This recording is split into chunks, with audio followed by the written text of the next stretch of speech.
Jersey Mike's Regional Challenge. The Pioneers will open its season at 5:30 when they host Leeds McRae, followed by the matchup between Catawba and Columbus State at 7:30. Action continues on Sunday with two games, Catawba and Leeds McRae at 2 o'clock, followed by Tusculum and Columbus State at 4.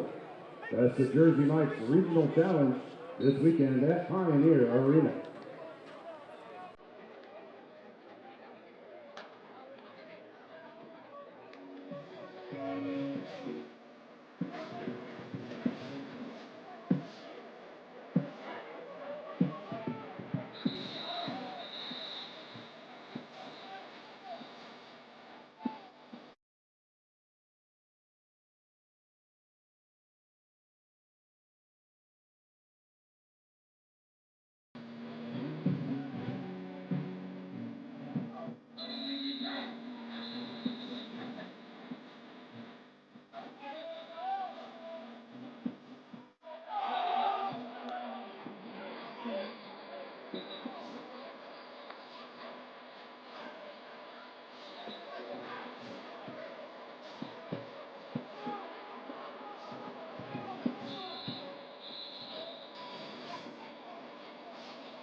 Attention please, ladies and gentlemen, with the family members of today's seniors being recognized, please head towards the west end zone.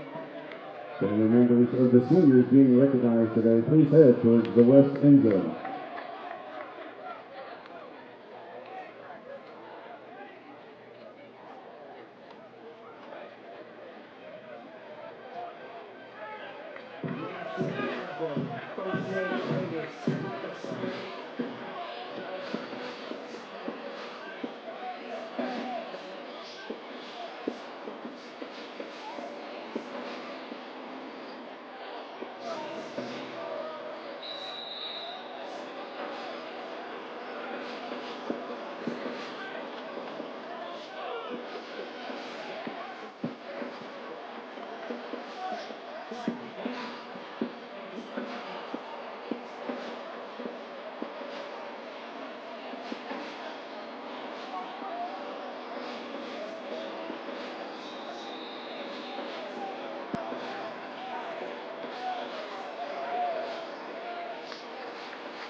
Ladies and gentlemen, today marks the final home game for 29 student-athletes with the Tusculum University football team, as well as our cheer and dance programs.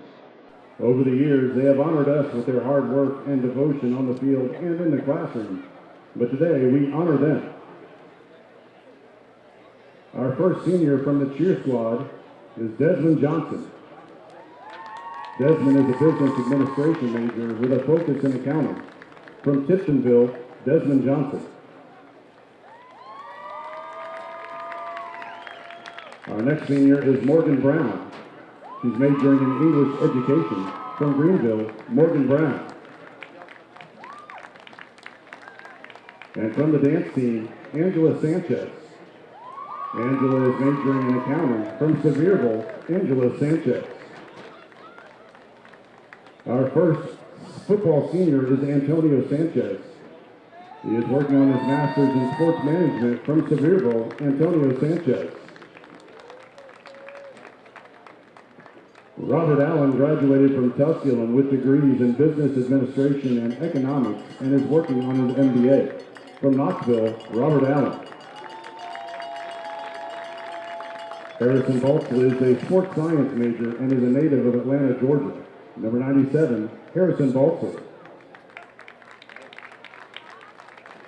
Devin Brantley is completing his first and only season at Tusculum after playing most of his career at ETSU. He is majoring in sports science. From Brevard County, Florida, number 55, Devin Brantley. Kamani Brown is majoring in business at Tusculum. From Miami, Florida, number 3, Kamani Brown. Kenton Cobble is majoring in history and is from Greenville. Number 44, Kenton Cobble.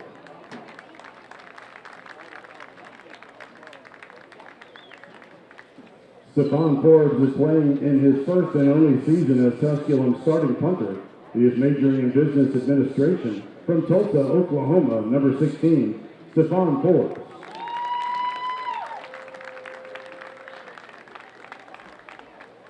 A.J. Hill is a sports management major and is from Simpsonville, South Carolina. Wide receiver number 4, A.J. Hill. Jalen Hunt is majoring in sports management and is from Athens. Number 26, Jalen Hunt. Jalen Hurt is a biology pre-med major and is from Memphis. Tight end number 86, Jalen Hurt. Ernest Johnson is a sports management major and is from Miami, Florida. At linebacker number 0, Ernest Johnson.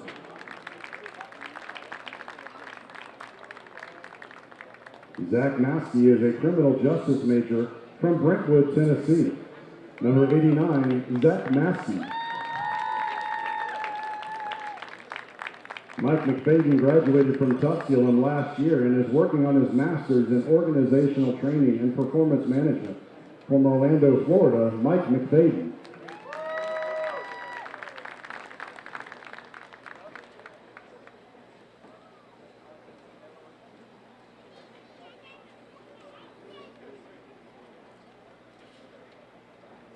Corey Moreau is majoring in sports management and is from Moncks Corner, South Carolina. Number 9, Corey Moreau.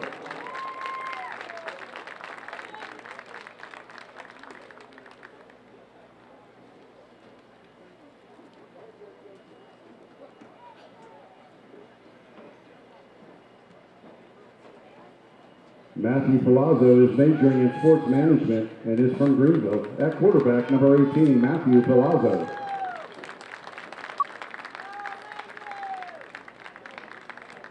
Bodie Patton is a business administration major and is from Athens, Tennessee. Number 92, Bodie Patton.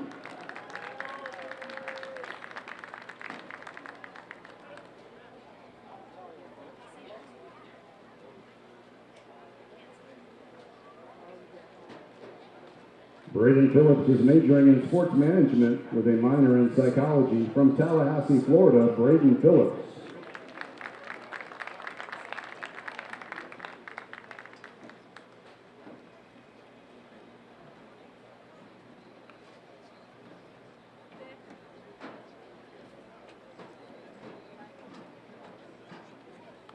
John Aiden Pittman is an elementary education major and is from Torrington, Tennessee. Number 49, kicker John Aiden Pittman.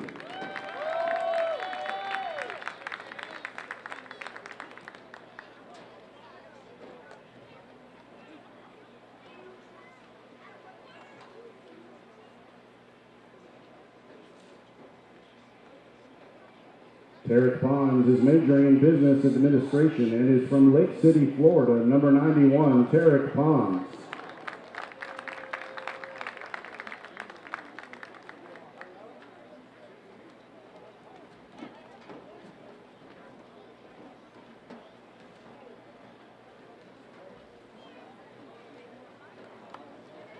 Garrett Priest is an offensive lineman and is majoring in exercise science with a minor in coaching. From Athens, Tennessee, Garrett Priest.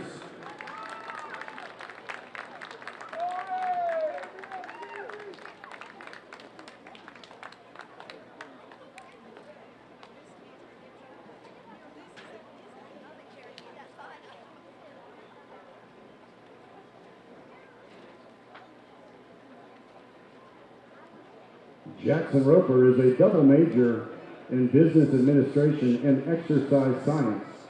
From Boone, North Carolina, Jackson Roper.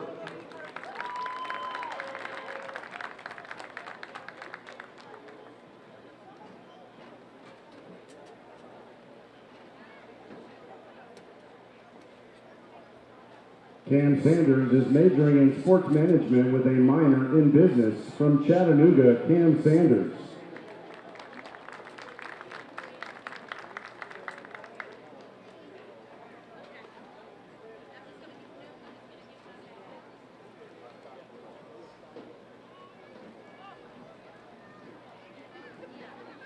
Quinn Smith is playing in his first and only season at Tusculum. He is majoring in sports management. From Cincinnati, Ohio, Quinn Smith.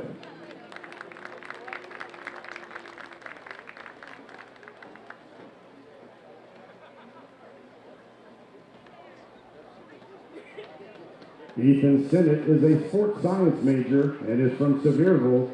Wide receiver number 10, Ethan Sinnott.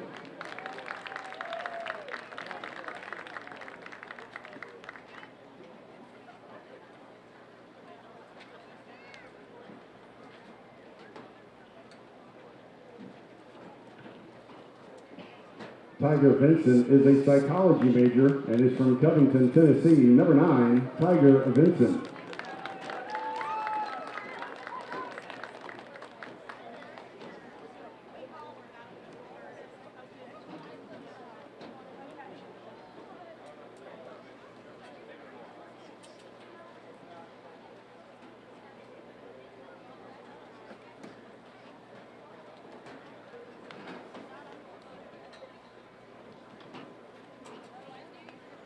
Dan Wan is competing in his first and only season at Tusculum.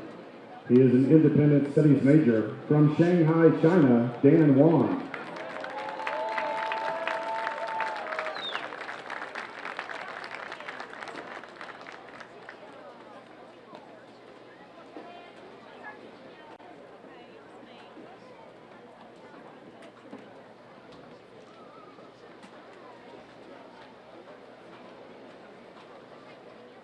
Harrison Baltzell is a sports science major and is a native of Atlanta, Georgia. Number 97, Harrison Baltzell.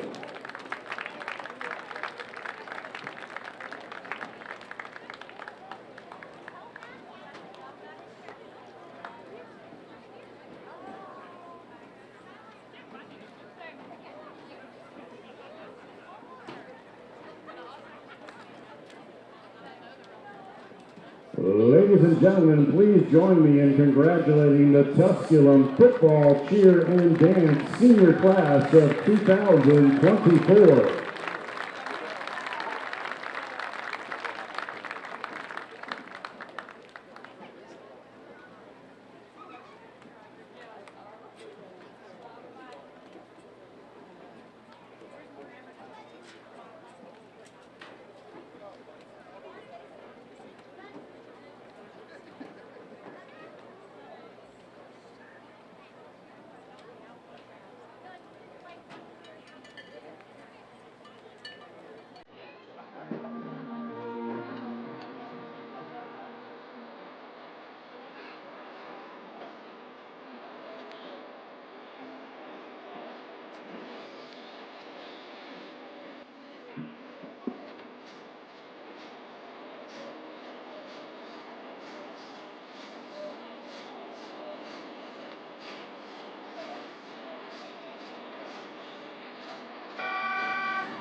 Ladies and gentlemen, today marks the final Tusculum home football game for Mr. Joe Bird, analyst on the Pioneer Sports Network.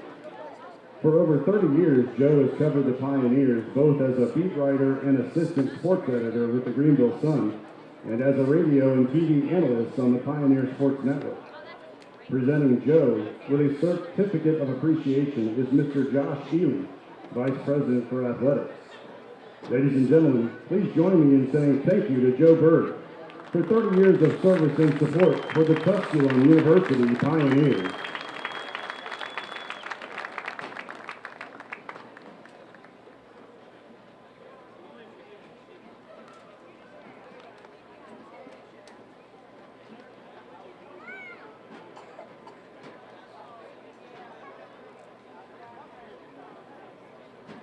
Founded in 1991, the Pioneer Club helps our student athletes succeed athletically and academically by providing financial support to our 23 athletic programs.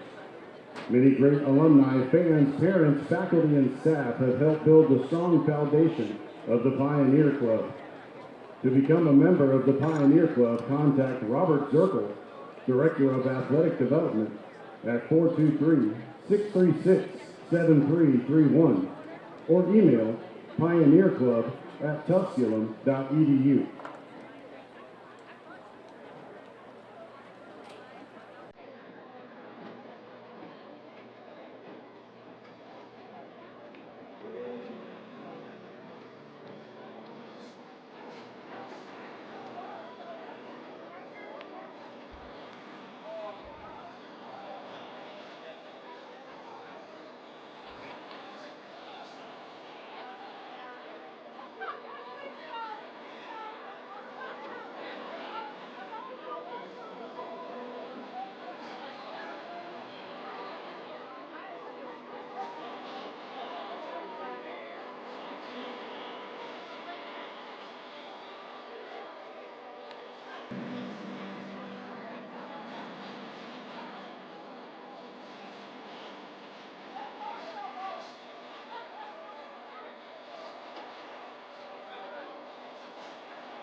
Ladies and gentlemen, the Tusculum Athletic Department respectfully asks that you please stand.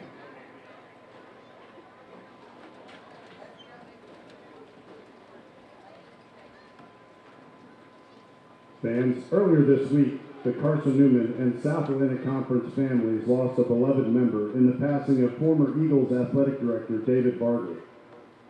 David is a member of both the Carson Newman and South Atlantic Conference Halls of Fame and was a respected and highly regarded Christian gentleman.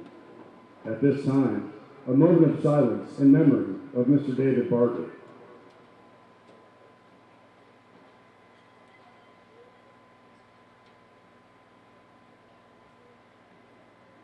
Thank you. Please remain standing for today's invocation and our national anthem. Our invocation will be given today by Dr. Chris Schumich, Assistant Vice President of Student Affairs and Campus Minister. Following the invocation, please remain standing for our national anthem. Let us pray. Father in heaven, we thank you for this beautiful day, for bringing us all here safely this afternoon. Thank you for the blessings of athletic competition and the game of football.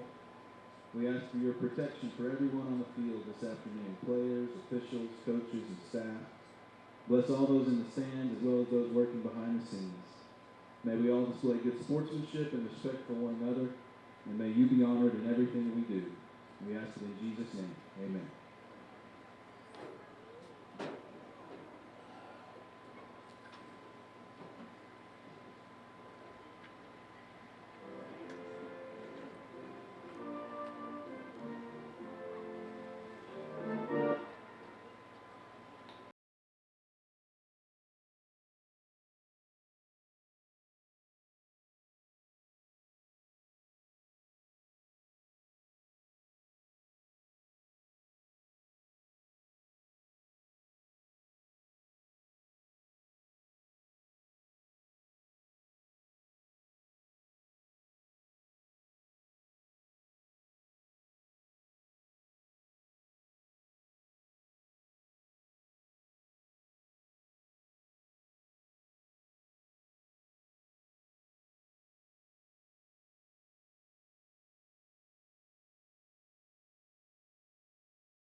for Tusculum, number 0, Ernest Johnson. Number 18, Matthew Palazo.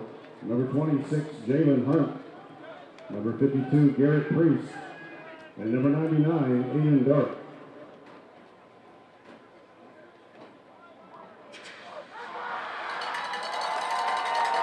Pioneer fans, here come your Tusculum University.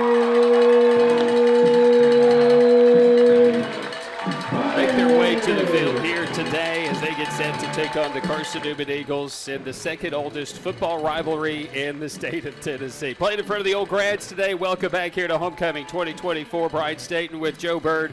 As always, a Chamber of Commerce type day. We've said that all year, so we've been blessed with the weather outside of the disaster that we did have here in East Tennessee there at the end of September, start of October. A Pioneer football team that is, I think, getting better and progressively getting better. But, Joe, this is also a Pioneer football team that has taken on the toughest strength of schedule so far this year, and it won't get any easier today. The third-ranked rushing offense comes in, and Carson Newman, they're kind of back to their old ways. Hey, I mean, you're right, and I think that's where the game for the Pioneers could really be won or lost if they can find a way to stop Carson Newman's rushing. You know, almost 300 yards per game, first in the South Atlantic Conference, third in NCAA Division II. The key to it, to me, though, is if you look, Tusculum, we've seen them put the football on the ground a whole lot this year. Carson Newman's done the same thing. If the Pioneers can force some turnovers and maybe get the ball in an advantageous spot on the field, and maybe pick up where they did last week with that scoring match against UVA Wise, but they can't have that little falter that they did. Well, the thing about Carson Newman is what Tusculum does well, what they've done well here over the last 3 weeks is rush the football. Carson Newman does well stopping the football. That's the thing about Carson Newman. That they've always had probably the most underrated defenses that have been out there. They've given up some points, sure, but they've always been very physical up front. The battle of physicality and the defensive line and offensive line today likely is going to be the key who wins this football game. I mean, you're right. I mean, you just look at Carson Newman's guys in the line. They've got some big guys there, some veteran guys up there, yes. So they know how to play. And honestly, they're going to be fired up today. They're playing for a division championship. They want to play for a South Atlantic Conference championship next week. And then we all know last year Tusculum defeated Carson Newman in Mossy Creek for the first time since long before we were all born. So they're going to come in here with a little payback in mind. That's what we're thinking. Tusculum and Carson Newman as kickoff is on the way. We thank our sponsors, and we get you set for the home finale of Tusculum Football 2024. This is Pioneer Football, driven by Gateway Ford Nissan on the Pioneer Sports Network.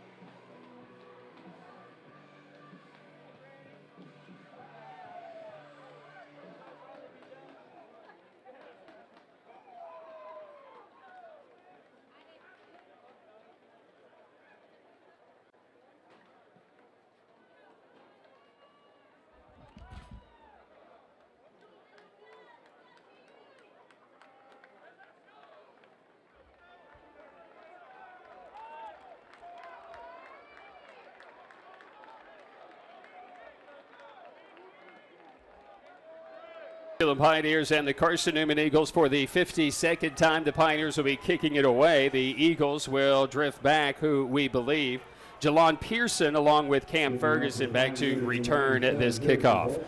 The Pioneer Sports Network, Radio Greenville Sports transportation provider is Gateway Ford Nissan. Stop by Gateway Ford right now and receive big bucks for your trade-in, plus service after the sale, 3 years maintenance free, and lifetime powertrain warranty.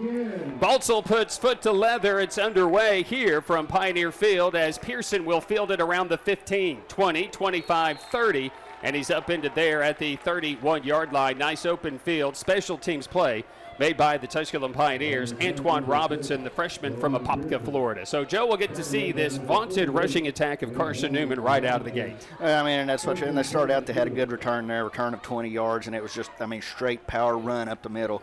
And we'll see how they do that here at their offense as well. Here comes Zane Whitson and the Carson Newman offense, 27 of 57 passing. They are efficient. They lead the South Atlantic Conference in yards per completion. It will not be Zane Whitson. It will be Justin Johnson who will start at quarterback, and he's put it on the ground. It's loose. It's fumbled, and the Pioneers believe they might have jumped on top of it, but I believe Johnson was able to pounce on it after he lost it. Just the 18th time the Eagles have put the ball on the ground this year. They've only lost 7 fumbles. Well, I mean, that's what I was saying in the pregame. If the Pioneers can somehow force turnovers, which, hey, that almost started out perfect for them, they could have opportunity here this afternoon. Well, again, it's not Zane Whitson. It's going to be Johnson who is going to start at that quarterback position for the Carson Newman Eagles. Not sure why Zane Whitson is not in there. Didn't learn of any of that. Pearson will get a rush to that's Ferguson to the right side. The Pioneers on an alignment assignment day stop him shy of the original line of scrimmage, so it's going to bring up 3rd down and 11 for the Eagles. They convert 49% of the time on 3rd down this year. Well, here we go again. It's 3rd and long. You've got to get off the field. If you got them backed up 3rd and 12, don't give up 13 yards. You've got to get a stop right here to start this day off right. Wise was 10 of 14 last week on 3rd down. That was the huge difference in the football game. It didn't matter what down and distance it was. They converted. Johnson comes under center out of that wing T formation. Back to pass will be Johnson. He's looking downfield to the right side. That's incomplete on a pass that was intended for Jeremiah Carroll. It's going to be incomplete. It's 4th down. The Pioneers get a rare 3-and-out this year. Really, I mean, and what better time to do it? It's homecoming here. You've got the best crowd we've seen all year, maybe in a couple years. Both sides full. We got Tusculum alums, Carson Newman, a lot of local fans on the other side, people from all over East Tennessee and everywhere. So use this energy to get a good start, and the Pioneers did. Grayson Campbell's the only other guy in the South Atlantic Conference that has a better net average than does our very own punter, as averaging 40.2 yards per punt. It's a gorgeous spiral, turns over. Carlton Terry fields it at the 24, makes a man miss at the 25, far side return at the 30, and takes a big hit out of bounds as he gets close to the 40-yard line. And I don't know if a flag flew on that far sideline. Officials are getting over there to talk about it, and if he had taken a step out, it looked as if through the binoculars he had taken 2 steps out. There is a flag down. I believe they're going to add 15 to this. Or they're going to say no foul. But it was a step out of bounds and took a big hit at the end of it. So 1st and 10 at the 39. Well, that's a good starting field position for the Pioneers. Would have liked to seen the extra 15, but this gives them an opportunity to get on the scoreboard first. Your offense came out your defense came out 3 big plays. Make Carson Newman make a mistake, get a big stop, and then get off the field at 3rd down. So we'll see if the offense can pick up here. 1st down and 10 for the Pioneers. It's Matt Palazo's final game in front of the home faithful as he gets the start for Tusculum, along with Jalen Hunt, who's on his left shoulder. This is a play-action pass, rolling the pocket to the near side. He's got a man, Kamani Brown, also in his last game, complete into Eagle territory, as he'll take it down to about the 48-yard line, moves the chains, 1st and 10. Nice pick up there for the Pioneers. First play of the game, Matthew play action there, kind of faked the handoff, dropped back, got Brown out here into the sideline and got the first. It's an odd spot. Kamani Brown stepped out of bounds closer to the 46. They've spotted him out of bounds at the 49. If that was the case, then he didn't make the catch because he wasn't there. So 1st and 10 either way in Eagle territory. No score just underway here in this opening quarter of play. Snap is back. It's a bit high. Palazo is going to shed a tackle that looks like was helmet high and grasping the face mask, but they didn't call that either. Martavis Mason makes the stop out of 96 South Carolina, 2nd and 10. Yeah, it's definitely got a little bit of Matthews' face mask there, and you can see his neck jerk down, but, I mean, it was just that quick. Hit it and let it go, and they were able to make a stop. 2nd down and 10 for the Pioneers. Kamani Brown to the far side as a wideout, along with Stinnett.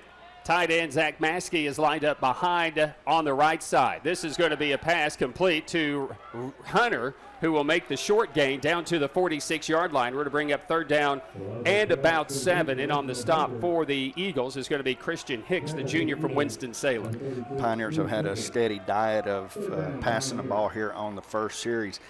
Let's take a look at what we did last week at UVA Wise with that rushing game and see if we can do something to move the chains.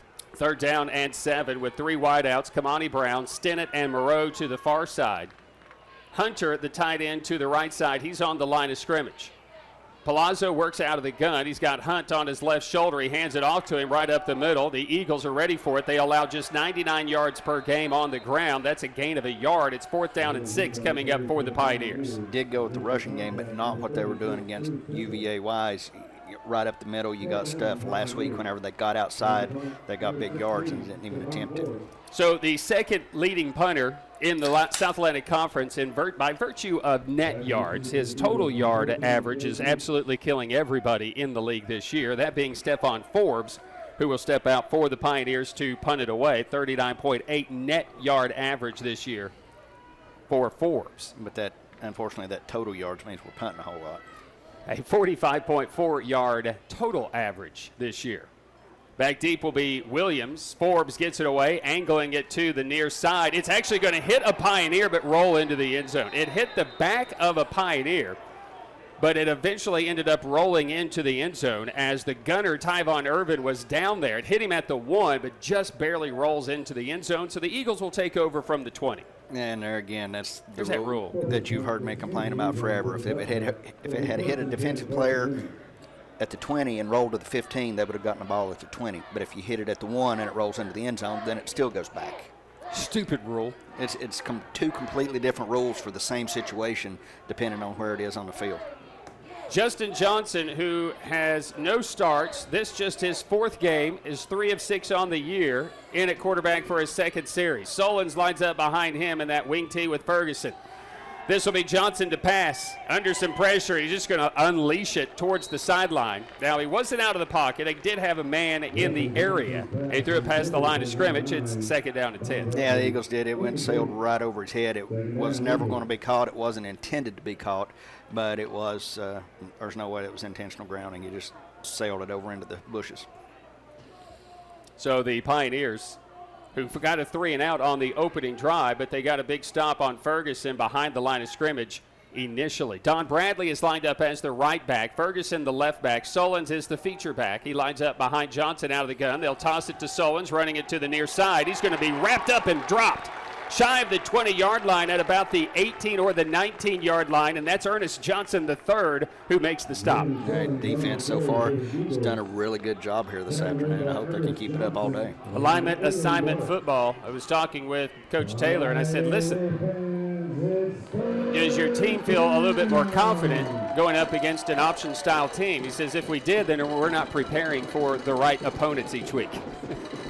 We don't see this every week, so we hope we have our alignment assignment correct. Ferguson on a quick handoff to the near side. The Pioneers stringing it out. Ferguson's not even going to get back to the line of scrimmage. It's going to bring up 3rd down and 12 as the Pioneer defense is flying. That's Darrell Smith. It's going to bring up 4th down, Brian. So a 4th down coming up for the Eagles. They'll have to punt it away again as Carlton Terry will drift back for the Pioneers to return it. So 2 3-and-outs right now for the Tusculum defense. Couldn't have asked for a better start from that side of the football. Campbell, a 49-yard punt his first time. Terry looked as if he was hit late out of bounds on the return, gave the Pioneers some good field position. Campbell will stand at the 2 to punt the ball away with the line of scrimmage around the 18. Snap is back. It's a good one. The punt away, it's also good. Terry fielding it on a bounce at the 41, makes the first guy miss, stays on his feet, and will go down around the 42. Good coverage by Carson Newman, and the Pioneers will take over at the 42-yard line, 1st and 10. Do have an injured Eagle player on the field. He took a pretty good tumble or lick or something there and went rolling across the turf and then just didn't even move. There's also a timeout on the field, so we'll take it. We're back in 1 minute. 9:21 to play here in this opening quarter. It's Tusculum 0, Carson Newman 0. Pioneer football continues after this, driven by Gateway Ford Nissan on the Pioneer Sports Network.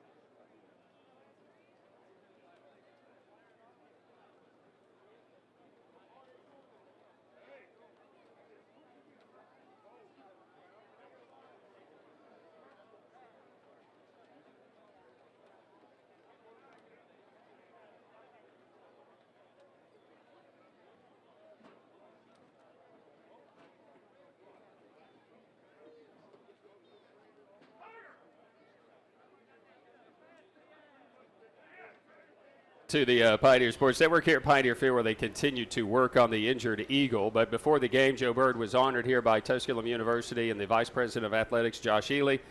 And we were going back and we were trying to determine how many years, because I know that you were here before I got here, working as assistant sports editor there at the Sun, I guess assistant sports writer at the time. But did you were you covering a lot of the games for the newspaper at that time? Was it 95, 96 that you'd started? Probably the first thing that I covered was honestly the Tusculum women's basketball team.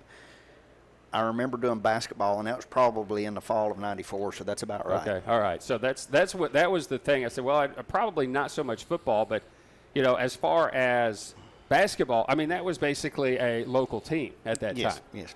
That was the Susan Starnes era. Mm-hmm. That was a couple of the other players from Chuggy Dogue, from South Green, Unicoi. I think they had a couple of those girls here. That was Angelo Botta's year, right? Yes. And, of course, obviously I have to give the most thanks to the Tusculum women's basketball program, because that's where I met my wife, Dr. Suzanne Bird. Dr. Bird. And so they did a nice thing. That's at least cover. It's over 30 years. I was sitting there contemplating probably right around 30 for Joe, but he's been part of the Pioneer Sports Network for as long as I can remember. Because there's ever any time, and for a lot of people are like, it's Brian and Joe, and I was like, initially it was, Joe was just like, well, I'll do it. I'm going to the games anyway. So it was convenience. And then it got to the point we were always friends before that. I think one of the very first games that I ever covered for high school, we went to Unaka, went to Stony Creek. We did. And if you'll remember, I got a hold of you at the radio station, said, hey, tell me where you live, and I'll come pick you up, and I'll take you up there. You said, oh, I live way out. Said, you'll never be able to find me out here. And I said, okay, well, I'll just meet you at the Greenville Sun. And we met, and I said, well, where is it that you live that I can't find? It turns out you're a half mile out the road from me on my street. I lived on Joe's street.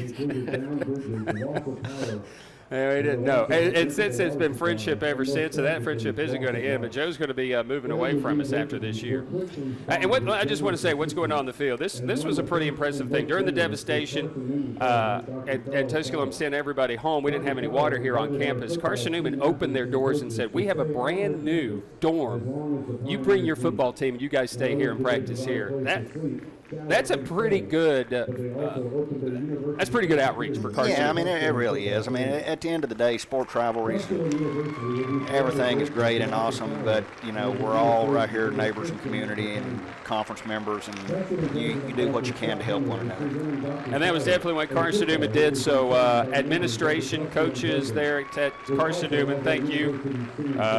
You guys don't know what it meant to this college, this university, this place of higher education, but also for this community, for what it was, for what everybody did and how they did that. And right now being recognized on the field, the people who are here in the stands, the standing ovation, and well worth it. Right, we do have other games going on in South Atlantic. Oh, is there football going on? There's football going on. Okay. In the second quarter, Limestone hosting Barton. Limestone leading that game 16-13. UVA Wise at Emory and Henry. The Wasps lead that 7-0. Rest of the conference games at 1:30. Newberry kicks off at Wingate. Mars Hill is at Anderson, 4 p.m. and 6 p.m. Lenore Ryan is at Catawba. All right, the injured player was the long snapper, and that was Andrew Bradshaw. We believe that it was friendly fire. He got blindsided by one of his own players and is able to walk off the field, fortunately enough. So we resume play. First down and 10 for the Pioneers at the 42-yard line, and the carry will cross the 45 up to about the 47, and another injured Eagle on the play after a gain of 5 to bring up second down and 5. I'm not real sure what happened here. It looks like he's holding his arm, but his helmet come flying off. He took his helmet off. I think it was just kind of dangling there, and it's either a shoulder or, yes, some type of an arm is what it appears, and it's unsure as to who it is at this time who was in there to make that tackle. Well, Campbell's punt went 43 yards, and Terry returned it just 2 yards. And on a cutback, the long snapper took a shot, and he went out. And now Cruz Temple, the sophomore out of South Carolina, Arkansas State transfer, appears to be okay. Maybe just a stinger type of a thing, because it looked as if potentially maybe he was just kind of holding his shoulder. So he runs off the field under his own power. So Temple appears to be okay. He's in the top 10 in tackles this year for Carson Newman. Right now, the Carson Newman defense coming back out. Tusculum offense is continuing to work well. Hopefully we can keep this going. So second down and 5 for the Pioneers. No score here in the opening quarter with 9:27 on the clock. The Eagles have run 6 plays. The Pioneers went 3 and out on their first series, and this being their second series. This will be Palazo will roll the pocket to the far side. It's complete to Kamani Brown. He's got another first down. I said 3 and out. He had the initial first down of the game, and then the Pioneers went 3 and out. He's got another first down into Eagle territory to the 42-yard line. Keep throwing it to Showtime. Kamani Brown doing a good job receiving for the Pioneers this year. Averages 19.4 yards per catch. And, he's not quite at his average, but he's certainly helping it. It's taken about 5 games, but he's finally surpassed his brother for the receptions lead, not the yards lead just yet. Collins hasn't played since the LR contest. This will be a handoff on a counter to Jalen Hunt on 1st and 10. He'll take it inside the 40-yard line, take it down to the 38-yard line, and he's rudely thrown backwards as he stopped by Kendall Williams and company. It's second down and about 6. Yeah, did pick up about 4 before he ran into a wall of Carson Newman defenders, and as you say, they threw him back, but forward progress is still a nice little pickup on first down. Second down, a long 6, they say, just about the 39, so more like 7. One back in the backfield as the Pioneers will go 11 personnel. The tight end lined up to the left side. Back is Jalen Hunt playing his final game in front of the home fans. Palazo with a check with me on the sideline. And with 4 seconds on the play clock, he'll take the snap chest high. Snap is back. Hunt gets the football on the handoff, and they've ruled him down. I didn't think he went down initially. They're going to rule him down about the 42-yard line. He got stopped by that defensive front, and reaching out to make the play was Martavis Mason, a freshman out of 96, South Carolina. It's 3rd down and 5. Whether he was down or not, give him credit. He kept going because there was no whistle. So, they decide later he was down, whatever, but you keep going till you hear the whistle, and he did. Did you see him go down? It looked close. I mean, it looked like he got a hand down and maybe kept his knee off the ground. I couldn't really see from here, but I definitely didn't hear a whistle. Yeah. 3rd down and 5 for the Pioneers. No score, first quarter. 2 wide outs to the near side, tight end to the left.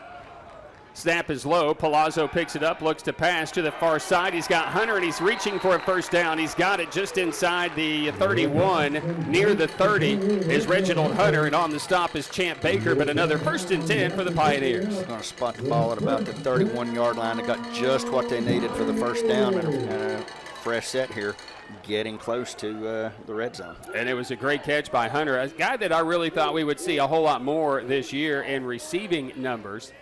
Reginald came in with just 10 catches, tied for the team lead in receptions, now with 11. Kamani Brown now the team leader with 12 catches on the year. Snap is back with 2 backs in the backfield. This is going to be Dominic Vance right up the middle, and he takes on that Eagle defensive front for a gain of 2 down to the 29-yard line before he stopped. Cruz Temple, by the way, back in the game for the Eagles, and it's 2nd down and 8. The Pioneers keep trying to utilize the running game right up the middle there with minimal success. I hope they're doing that just to set up the outside a little bit later here, because you did see Matthew rolling out with a pitch man, but he had already handed the ball off on a dive. What have we seen this year? The most success has usually been on the edge in the running game. 2nd down and 8. JoJo Restall can account for that. Of course, we haven't seen JoJo but a couple of times in the game. This is play action. Palazo to pass. He's looking downfield, and this pass is going to be incomplete. That's really good coverage by Major Williams. And it forces 3rd down and 8 for the Pioneers at the Eagle 29. Well, I think the Pioneers definitely in 2-down territory right here. Not quite in field goal range, or certainly what we saw over the last few weeks. But, do what you can and keep this thing moving. So Otasowe Dion will check in. He has been a guy that's kind of been an X factor. I don't know if that's Tyvon Irvin has checked in. It could be Ashton Hagans. So Carlton Terry, kind of new set of wide receivers, new set of running backs in the backfield with Jalen Hunt. Otasowe Dion. It is Ashton Hagans and Terry to the near side. 1 second. They get the playoff just in time. They're going to run a reverse, and it's read brilliantly by the Eagles. And somehow Hagans gets free. Hagan's on his feet at the 35 to the 30 to the 25, and he makes something out of nothing. There is no way. Should have been hit and dropped back at the 42, but he takes it all the way down to the 24, where it's still fourth down, but fourth down and manageable. Yeah, I mean, that's how you make something out of nothing. He was caught dead to rights. They were running into each other in the backfield. It was just too crowded back there to try that play, and just persistence kept it going and gave the Pioneers opportunity here. What a play. I mean, he ran 70 yards to get 6. Fourth down and about 3 for the Pioneers. They'll go for it with the offense out there, 10 seconds to get to playoff. 2 tight ends stacked to the right side. This is going to be Palazo to pass it. It'll be complete to the 20, inside the 20, and into the Walmart distribution scoring zone for Reginald Hunter on a 1st and 10 for the Pioneers. Got what they needed there. Get the Pioneers into the red zone. Give yourself an opportunity as we're under 5 minutes remaining here in the first quarter. No score. The Pioneers on the most sustained drive of the game, just the second drive of the game for the Pioneers. Eagles are going to make a complete defensive line change. So the Pioneers, Garrett Priest will lead the Pioneer offense to the line of scrimmage. Backs are split in the gun with Palazo. JoJo Restall on the right shoulder. Snap is back. They'll run the option to the far side. Palazzo is going to keep it around left end at the 15, at the 10, at the 5, and he's got it 1st and goal for the Pioneers near the 7 where he stepped out of bounds, and the Pioneers knock it on the door. Great job by Matthew Palazzo there. The Eagles were really focusing on the pitch man there, and he realized what was going on. Just tucked the ball and cut in between 2 defenders and hit the sideline. Pioneers, who have won 3 straight against the Eagles in the series, have won 4 straight here at home. And are looking to extend that, but obviously very early here in this first quarter. Hagan's to the far side. 2 wideouts to the near side, including Terry. Restall on the right shoulder of Palazzo. Palazzo is going to keep it. He's going to fake the pitch. He's going to fake out a couple of guys and get it inside the 3, I believe, as Christian Hicks, the team's leading tackler, makes the stop. But that's good coverage and pursuit by the Eagle defense on 2nd and goal now. It was a little bit of a busted play there for the Pioneers. Palazzo trying to make something out of nothing like we saw earlier, and he did. He was able to get positive yardage. 3.5 to play in this opening quarter. The clock runs. I don't think they gave him any gain on that play, so just inside the 4-yard line for the Pioneers. As Garrett Priest in the offensive line to the line of scrimmage. Reginald Hunter is off on the left side as tight end or an H-back position. Restall on the right shoulder of Palazzo. This will be Palazzo to pass. It'll play action looking for Hunter, and it's broken up incomplete as defending on the play was Kendall Williams. It's 3rd down and goal from the 4. Pioneers need to make something happen right here. You've done all this work to get yourself down here with an opportunity. You got to put the ball in the end zone. So Tusculum facing a 3rd down and goal here. No score. Of course, look at the Carson Newman games here of late. They lose to Emory and Henry and then beat Anderson last week in a 28-7 game. The Eagles are going with Justin Johnson at quarterback today, and it's just his first start of his career and just his 4th game this season. Palazzo out of the gun. Restall on his left shoulder. Snap is back. They fake the give to him. Palazzo's going to keep it. He's going to get into the end zone. Matthew Palazzo. Touchdown Pioneers. Touchdown Palazo as he touches Pater on 3rd down from 4 yards. Well, we know Matthew Palazo wasn't the only Pioneer to contribute to that drive, but he was certainly the deciding factor because once they got down here close, a lot of the work he just simply did himself through persistence in his last home game. Palazzo, 2,700 career passing yards, 9th in school history. His completions, his pass attempts, 9th in school history.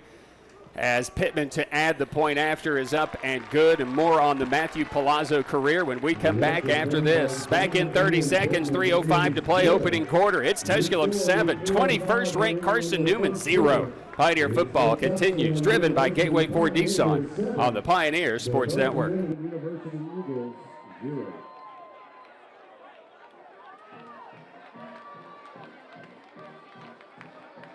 The Havana Conference football scoreboard. 4 minutes to go in the second quarter. Limestone 16, Barton 13. And with 10 minutes to go in the first quarter, Emory and Henry 7, UVA 0.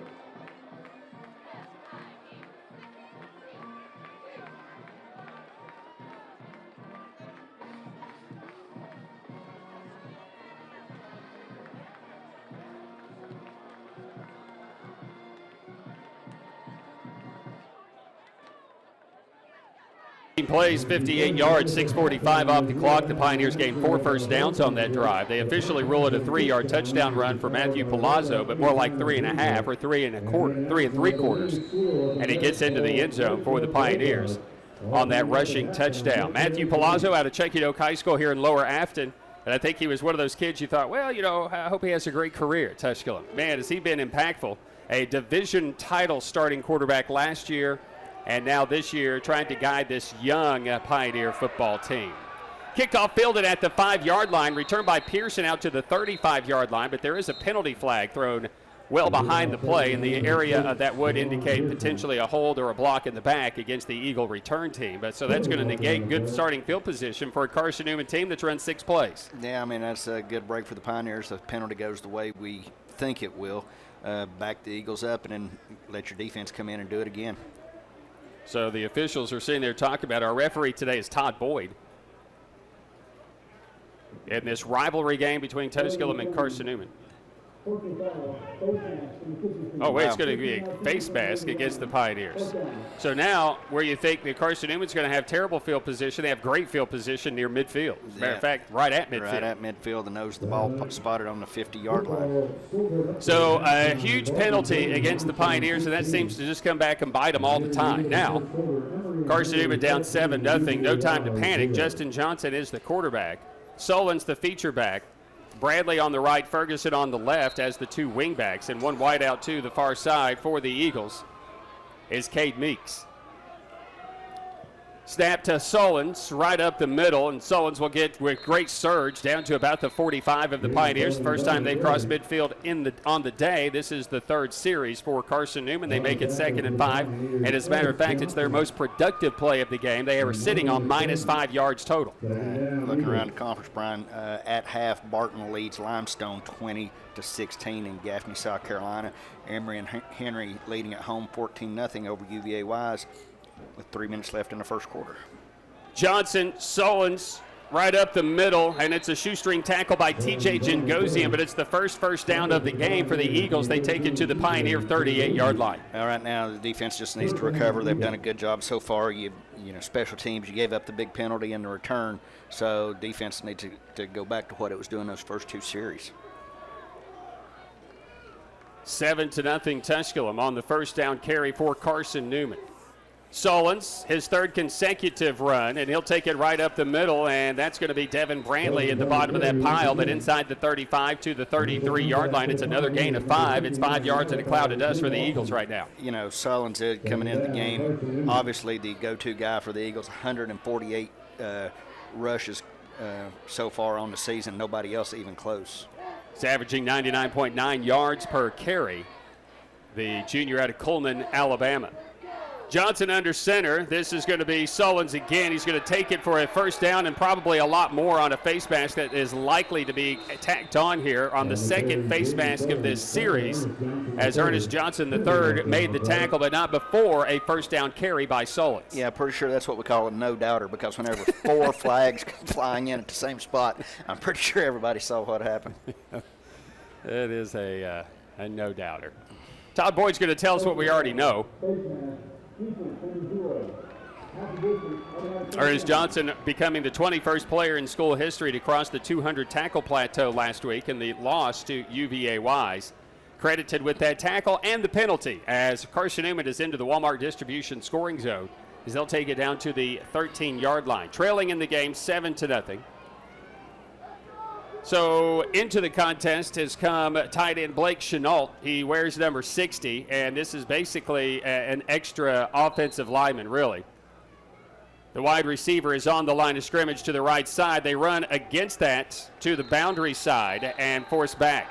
Tarek Pons, a little extra shove as he makes that stop, and it's no gain, or maybe a half a yard of a gain. 2nd down. Ooh, they gave him a whole lot more than I thought, and it didn't look like he had any yards.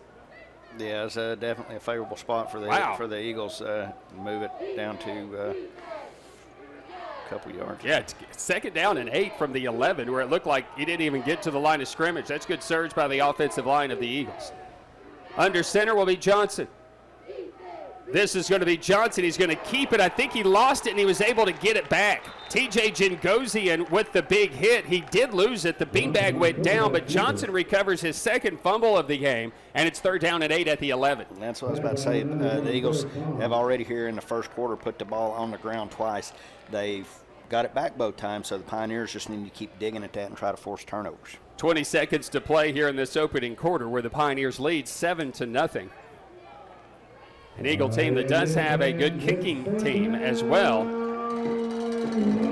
They will have to snap it, I think, before the quarter ends. Johnson comes under center.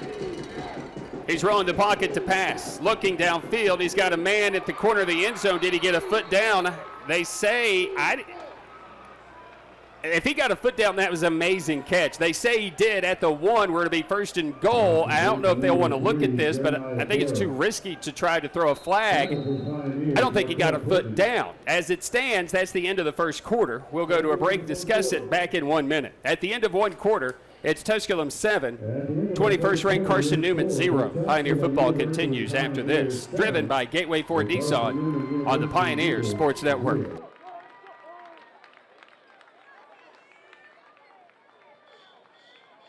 And the Tusculum Athletics Department is proud of its outstanding faculty members which serve our university. These men and women go above and beyond in teaching and preparing our students. Today's faculty member of the game is Lana Monday. Lana serves as an assistant professor of art and design at Tusculum University. Prior to Tusculum, she acquired over 13 years of service in higher education, plus more than a decade of industry television and media experience. Ladies and gentlemen, please join me in congratulating our Tusculum faculty member of the game, Lana Monday.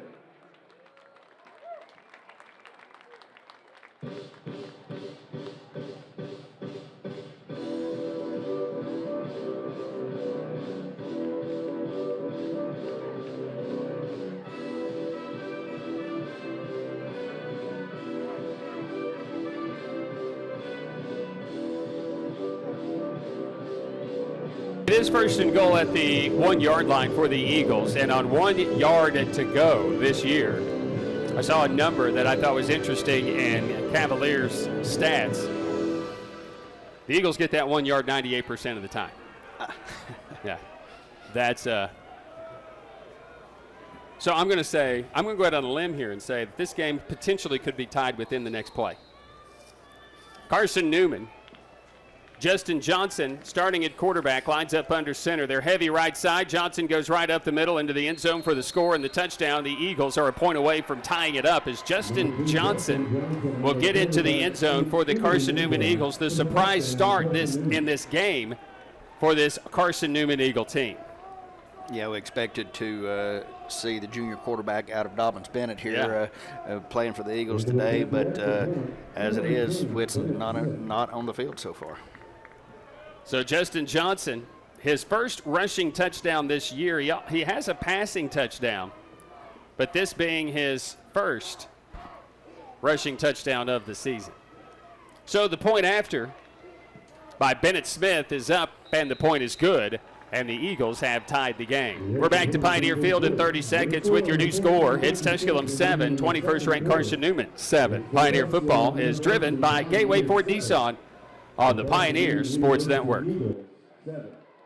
Tusculum University is the right choice for your degree.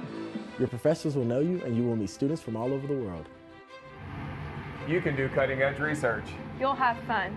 And best of all, you can afford it. We offer associate's, bachelor's, and master's degrees and more than 60 majors and minors within a caring Christian environment. Hi, I'm Dr. Scott Hummel, the president of Tusculum University, and I invite you to become a pioneer, a member of the Tusculum family.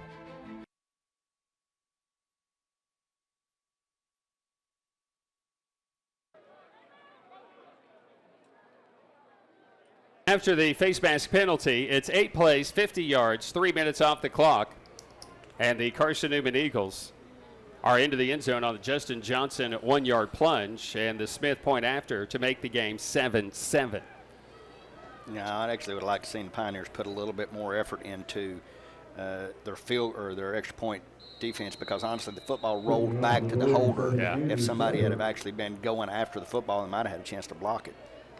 Back to receive number 4, A.J. Hill. A.J. Hill is back deep for the Pioneers, along with Irvin. It'll be Hill at the 5. 10, 15, makes one guy miss, 20, and then is taken down around the 18, and a penalty flag is down. This will likely go against the Pioneers, half the distance, and that'll be a 1st and 10 at the 8-yard line. Of course it will, because, I mean, it was a return for the Pioneers, so there was going to be a penalty flag. Yeah. Even when there's a return for the opposition, it goes against the Pioneers, the way this game has gone. Yeah. Two teams that average about 60 yards in penalty yards per contest, both Tusculum and Carson Newman. The Eagles have been flagged more times this year, but that's because they played one more game.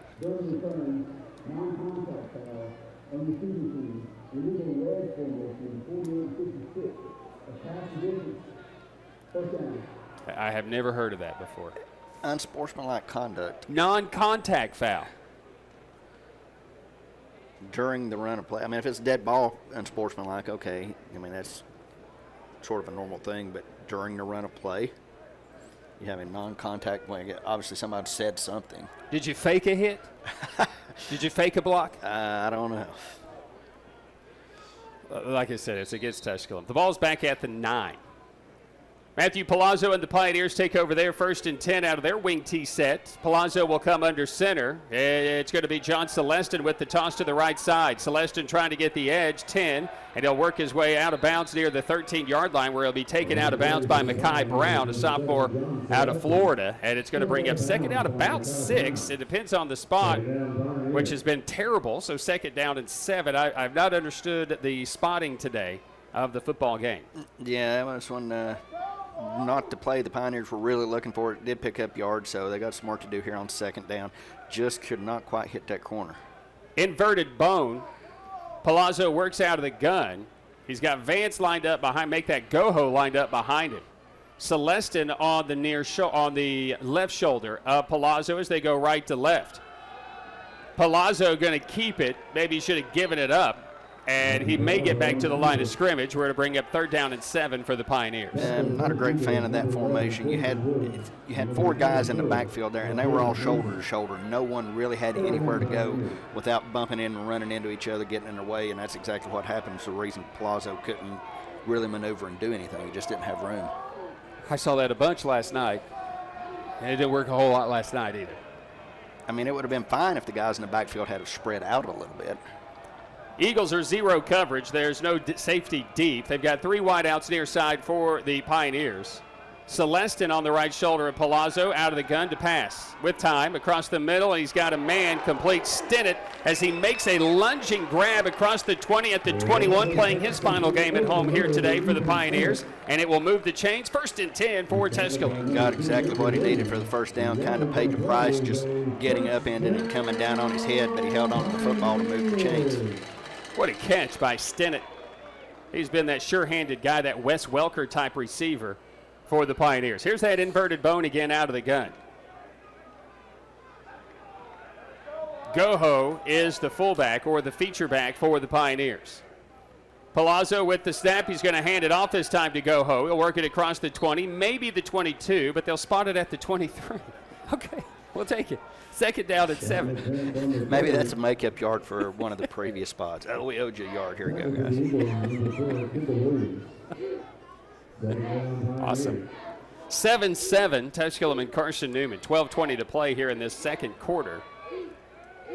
Moreau is lined up to the far side. Kamani Brown and A.J. Hill to the near side. Jalen Hunt back in the game. And the right shoulder of Palazo works out of the gun. Hunter, the tight end, is lined up to the left, just off the line of scrimmage. Handed off to Hunt to the near side, trying to string it out. It's great defense.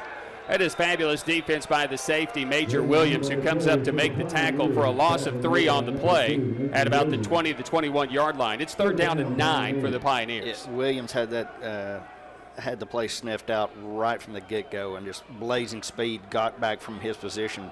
I mean, a good 15 yards downfield and made the big tackle for the Eagles. Yeah, Williams read that. Well, that has been the play that has worked the most.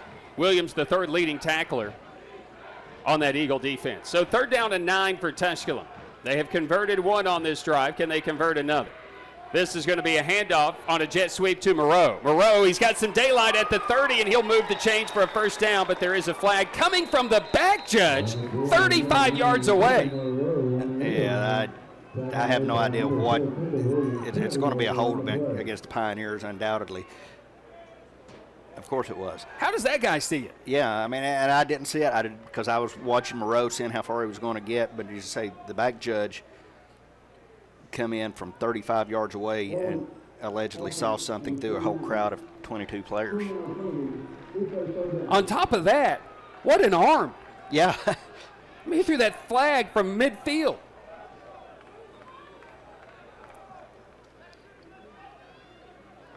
So third down and about 15. They move it to the 15-yard line. Pioneers need maybe just beyond the 30 for a first down. And I'm talking about half a football length beyond the 30. Restall is in the backfield with Palazo. Negate the first down. Palazo out of the gun to pass. Under pressure, he's blitzed. It's picked off. 15, 10, 5, house. Touchdown, Carson Newman. Touchdown, Jimmy Olorinde.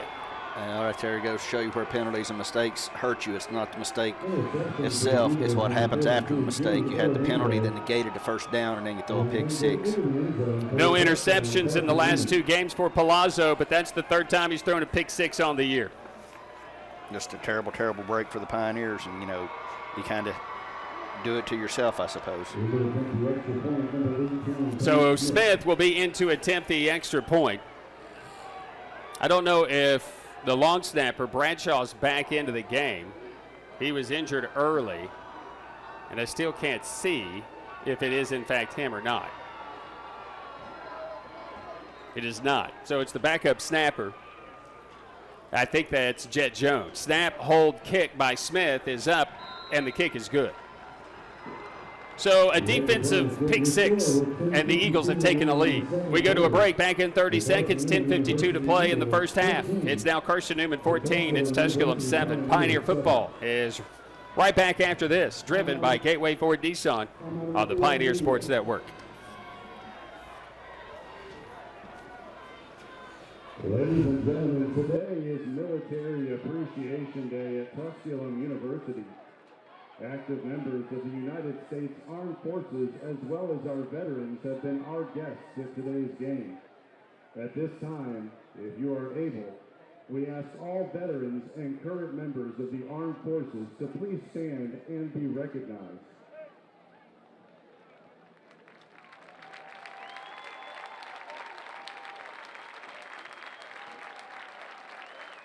Ladies and gentlemen, please rise and give these brave people a standing ovation. We thank you very much for all you have done and continue to do in defense of our nation.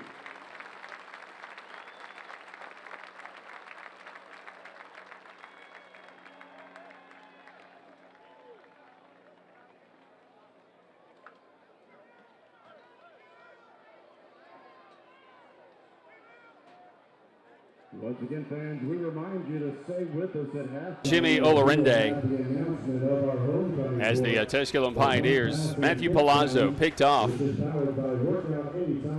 That's his sixth interception, the third time that an interception has been returned for a score so far on this season. And really, Joe, that's, yes, field position penalties, a lot of that contributing to that play right there. It's not all on Palazo, but just got to be a better read across the middle as well. But got to eliminate some of these silly penalties. And I don't know what was seen, what was not seen, but he literally threw the ball right to the defensive player. And whenever I first saw it, I didn't even recognize it as one of the Eagles. I was like, oh, he's throwing short. Oh, wait a minute. That guy's wearing a white jersey. Yeah. Carson Newman has not been penalized in this football game. The Pioneers, 4 penalties for 48 yards. You can do the math. Every penalty has been detrimental. Kickoff, A.J. Hill and Irvin back. This is Irvin from that far side at the 5. Irvin with speed to the near side. He's just tripped up where he has the edge. He just couldn't get there. It's like he was on skates a bit. And Nehemiah McCoy makes almost a touchdown-saving tackle against one of the best returners for the Pioneers this season, and as far as yards are concerned, in Tyvon Irvin. Well, I mean, each of the last two returns have been very similar. If he could have just gotten one more half step to get to that corner, it would have been a big return for the Pioneers. Unfortunately, just couldn't do it. But fortunately, no penalty on this return. So it's 1st and 10 for the Pioneers. They trail for the first time of the game, 14-7. Palazo is out there. Hunt as the right back. Restall the left back. And the feature back is going to be Goho. Lead toss to the near side is Hunt, and Hunt is going to be escorted out of bounds quite rudely at about the 17-yard line. That's very good defensive recognition by Ja'Cory Long, who makes the play for a loss of about a yard, maybe two. It's 2nd and long. Yeah, play's not been real good to the Pioneers. Just can't get the blocking they need to get around the edge. Some more of those scores, Brian. It's still halftime. Barton leads Limestone 20-16. 10 minutes, 27 seconds left in the second. Emory and Henry up 14-0 over UVA Wise. And number 24, Wingate leads Newberry 13-0. It's interesting as Limestone led that game a minute into the game against Barton. Here's Palazo. He's thrown another pick at the 30, 20, 15, down to the 5. 1st and goal for the Eagles. Threw it right to him. Two in a row. I don't know what the Pioneers got to do to get that corrected, but not what you can let have going on against this Carson Newman football team. He was under pressure in the backfield. He had 2 receivers in the same vicinity, and again, a lot of this doesn't always go on the quarterback, but he was throwing it, and maybe somebody just didn't run the correct route, the route he was anticipating. Of course, he didn't have a lot of time to think about it as he was under immense pressure in the backfield, but what it has done is set up 1st and goal at the 4-yard line for the Eagles, leading at 14-7 and taking advantage of Pioneer mistakes. Justin Johnson comes under center. He'll hand it off to the fullback, who will get into the end zone for the score. Touchdown Eagles.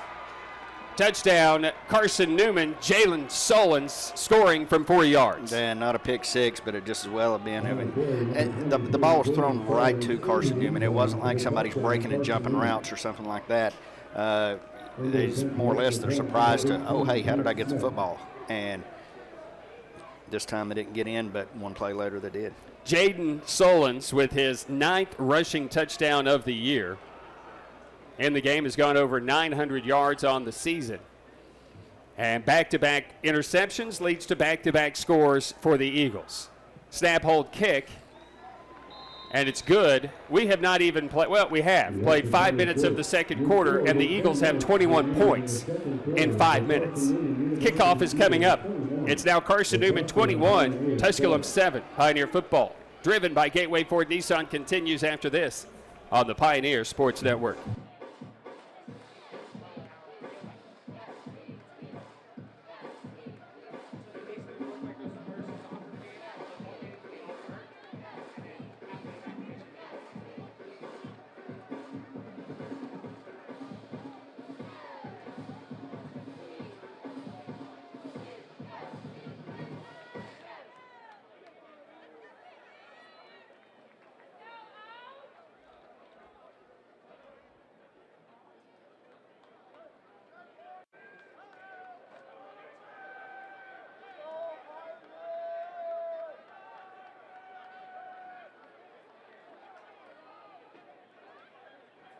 Joe Bird and the executive producer of the Pioneer Sports Network, Nathan Hubbard. Glad you could be with us. Jessica Biggers on the TV side of things here for Flow Sports through the South Atlantic Conference and the SAC.com. Jaden Solons, a 4-yard touchdown plunge after the second interception thrown in as many pass attempts by the Pioneer offense, and it's 21-7 after the one play. A.J. Hill, far side return to a near side, and he's in trouble inside the 10. He makes 2 guys miss, breaks free at the 10, at the 15, 20, 25, 30, A.J. Hill 40.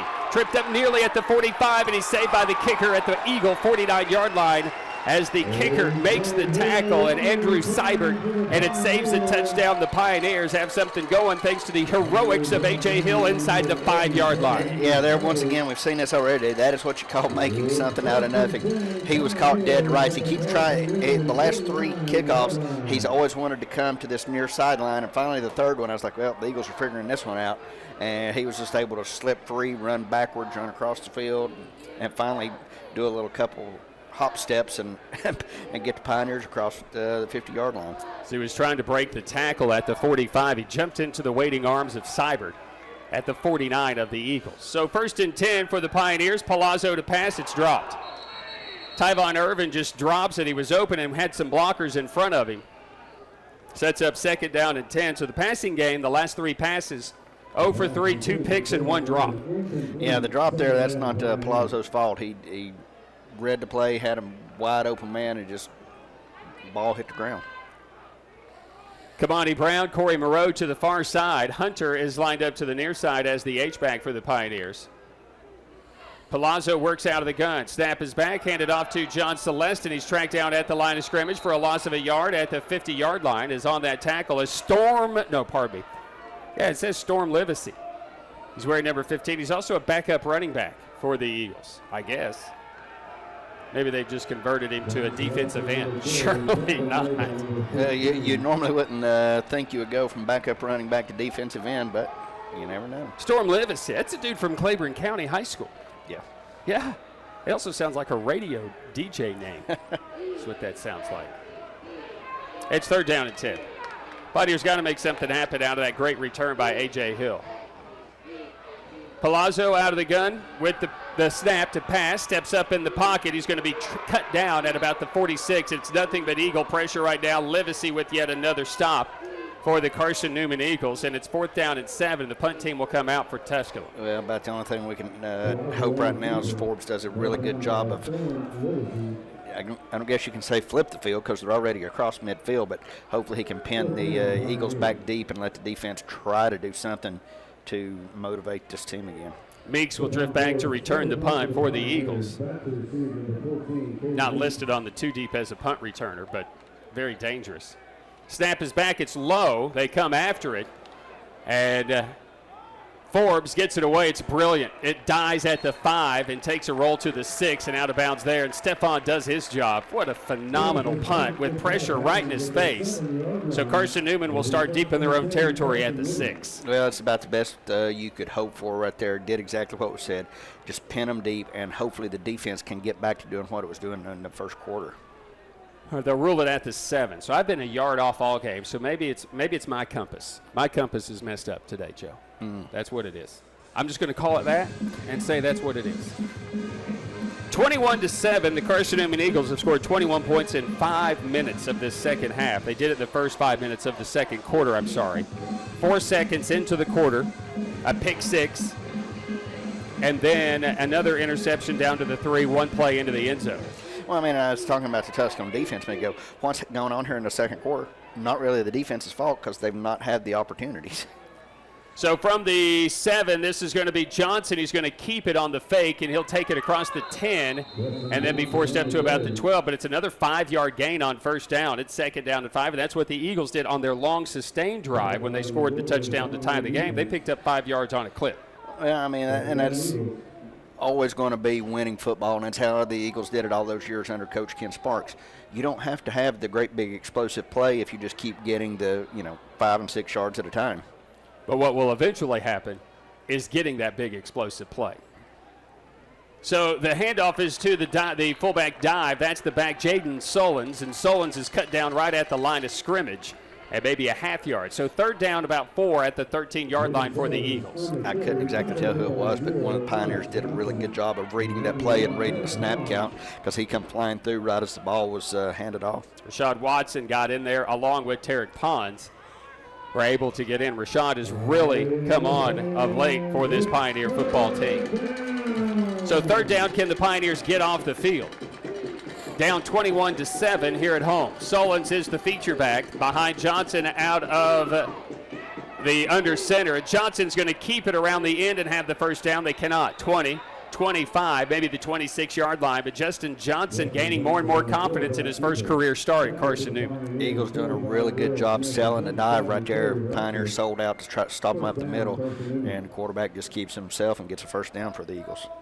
Eagles lead the football game 21-7. Leading receiver Carroll will line up to the far side. Pearson has a right back on the right, Ferguson the left back on the left, and they'll bring in an extra tight end to the left, and they'll run it to the left with Solons, and Solons maybe the line of scrimmage. The ball came out. The ball was still loose, and it looks as if the Eagles have fallen on the third fumble of the day. They're able to recover it, and they have it for second down and about 7 near the 30. Yeah, I mean, the ball came out, and nobody really recognized it except one offensive lineman for the Eagles, and he was able to collapse and recover the football. So the Eagles have fumbled 3 times on their first snap from scrimmage. Johnson lost it again on their touchdown drive, but got it back.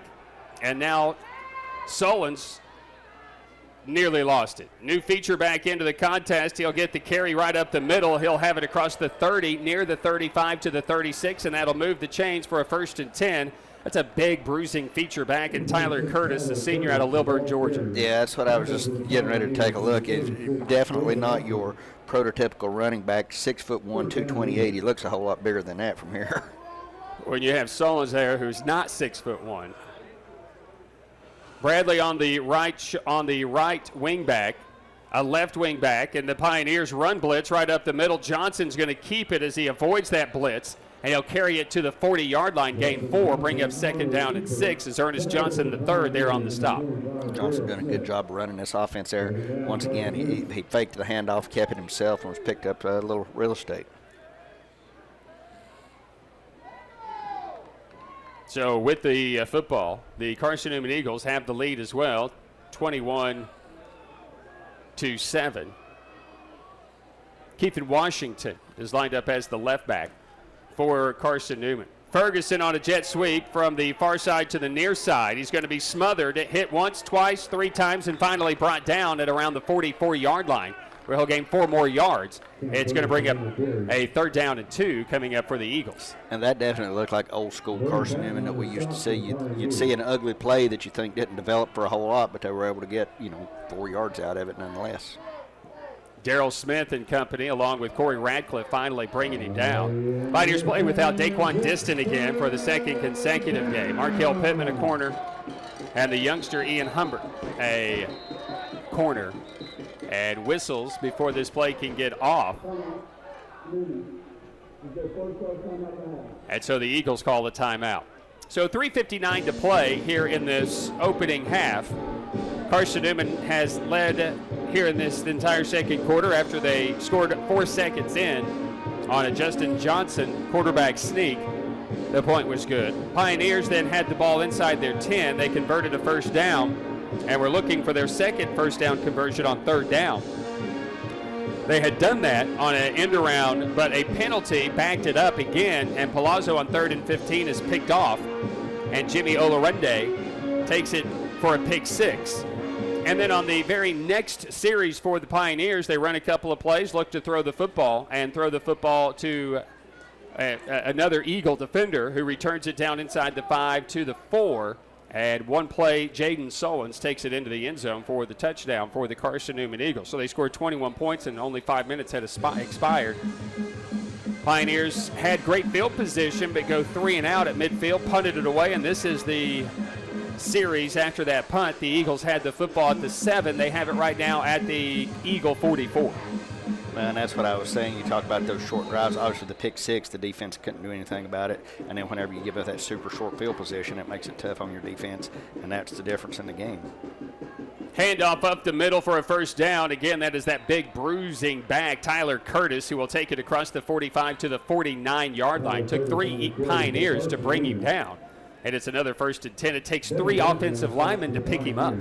And we are coming in on about just a little over 3 minutes left here in the first half. Pioneers love nothing better just to get a stop. Don't do any more damage. Don't give up any more, trailing 21-7, because they do get the football back to start the second half, correct? Pioneers, yes. Right up the middle, Jaden Solons, touchdown.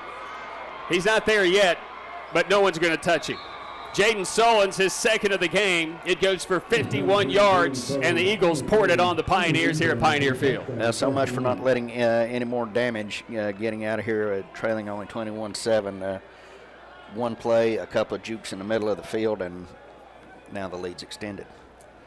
Jaden Solons goes for 49, giving him now about 90 yards on the day, his second rushing touchdown of the day.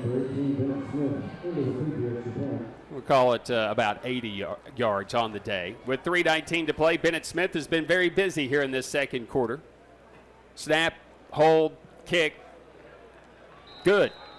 Another break, another timeout. A new score. 3:19 to play in the first half. It's now Carson Newman 28, Tusculum 7. Pioneer football, driven by Gateway Ford Nissan, continues after this on the Pioneer Football on the Pioneer Sports Network.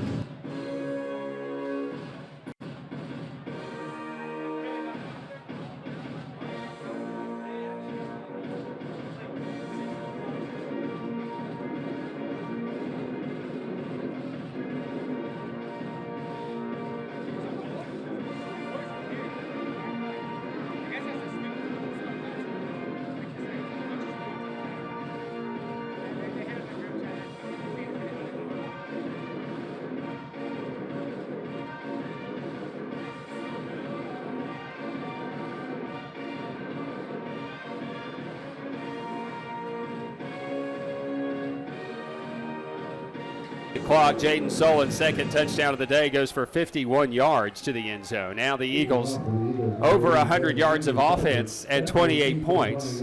The Pioneers with 89 yards of offense led this game 7-0 and played as good a game as you could play in that opening quarter, but they gave up the long drive. It's almost as if they can't give up here. Kick fielded by Irvin at the 4. 10, 15, 20. And he's up to about the 23-yard line. The Eagle special teams make the stop this time. And the Pioneer offense needs an answer. As Carson Newman feeling good. And I don't want to say it, but, you know, Joe, when you don't have a whole lot of success, you go up against a nationally ranked team that's had a whole lot of success. Teams that hang their head and give up, right now, this is the part of the game where that happens. Yeah, and I'm trying to scratch my head and figure out exactly what the heck happened. What was the difference in this Tusculum football team in the first quarter versus the second quarter? It's like, did they think the game ended after 15 minutes? Yeah, it's a good question. It was a good, long, sustained drive by the Eagles at the end of that first quarter, and they punched it in there in the second, but obviously mistakes. First down and 10 at the 23. Palazo keeps it, rolls it, throws it, and drops it. Reginald Hunter had it, but that was also pretty good defense as well by the Eagles. Kendall Williams, who makes that breakup, and it's second down and 10. Yeah, we're probably going to have to start seeing a whole lot more open passing like that for the Pioneers, because you're down 3 touchdowns right here from not even halftime yet. So you're definitely playing catch up, and you can't just worry about little 3- and 4-yard runs up the middle from here on out. Wade Lang in this offense trying to dial up something here at the end of the first half.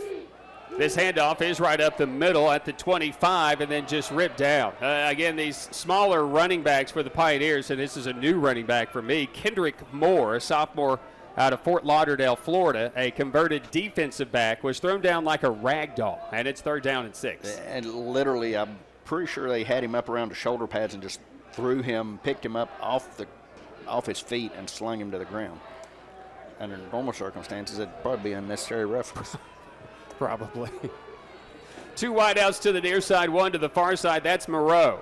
Stinnett back in the game. That's good to see. Palazo, a check with me, looks over to the sideline. He's got Restall along with Celestin in the backfield for the Pioneer running game. Eagles drop back in coverage. They hand it off, but it didn't matter. That front 4 made a big play, and there's a potential face mask on the tackle that was made at the line of scrimmage. I believe that was Livesey who got in there again. Could be wrong. And maybe something, even if it's a penalty, that go the Pioneers' way and get a little fire started on them. 2 minutes, 13 seconds left in the second quarter. It was Jesse Combs who got in there. So a break, I think, that's going to go the way of the Pioneers on a face mask. For the first time in the game, the Eagles are penalized, and it comes with 2:13 to play in the first half. 13 seconds before the 2-minute timeout here at Pioneer Field. Hey, crazier things could happen. Drive down, 2 minutes, score, get the football back, start to the third quarter, score again, and all of a sudden we've got a football contest once more. Longest rush of the game for the Pioneers, 14 yards. And that takes us to the 2-minute timeout as they wound the clock. So we'll take the break and return to Pioneer Field in 1 minute. 2 minutes left. It's Carson Newman 28, Tusculum 7. Pioneer footballs driven by Gateway Ford Nissan continues after this on the Pioneer Sports Network.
(28-7), the Carson Newman Eagles. 28 points here in this quarter. 21 of those points came in the opening 5 minutes of this quarter. First down and 10 for the Pioneers. With 2 minutes to play, Matthew Palazo works out of the gun with backs flanked left and right. 3 wide out formation. It's 20 personnel. Snap is back. Palazo play action pass. Looking across the middle, it's tipped. Christian Hicks got a piece of it, and it's incomplete. He had an open Stinnett running right across the middle of the field. And now it brings up second down. Yeah, I mean, it was a good thought on the play. Just the execution wasn't quite there as it was. If it had been a complete pass, it would have been an easy first down for the Pioneers. But that little bit of tip up front made the difference. Possibly, Stinnett's still running. But Hicks made the play from that linebacking position. He's made the play all year. He leads this team in tackles. 77 of them to come into this game today.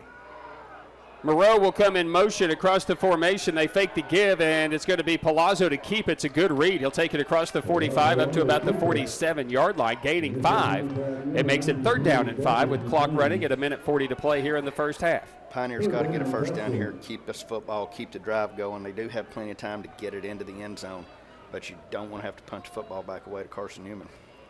Longest pass play today for the Pioneers, 12 yards. Longest rush is 14 yards. Don't have that chunk play today like the Eagles do, a 51-yard rush by Jaden Solins.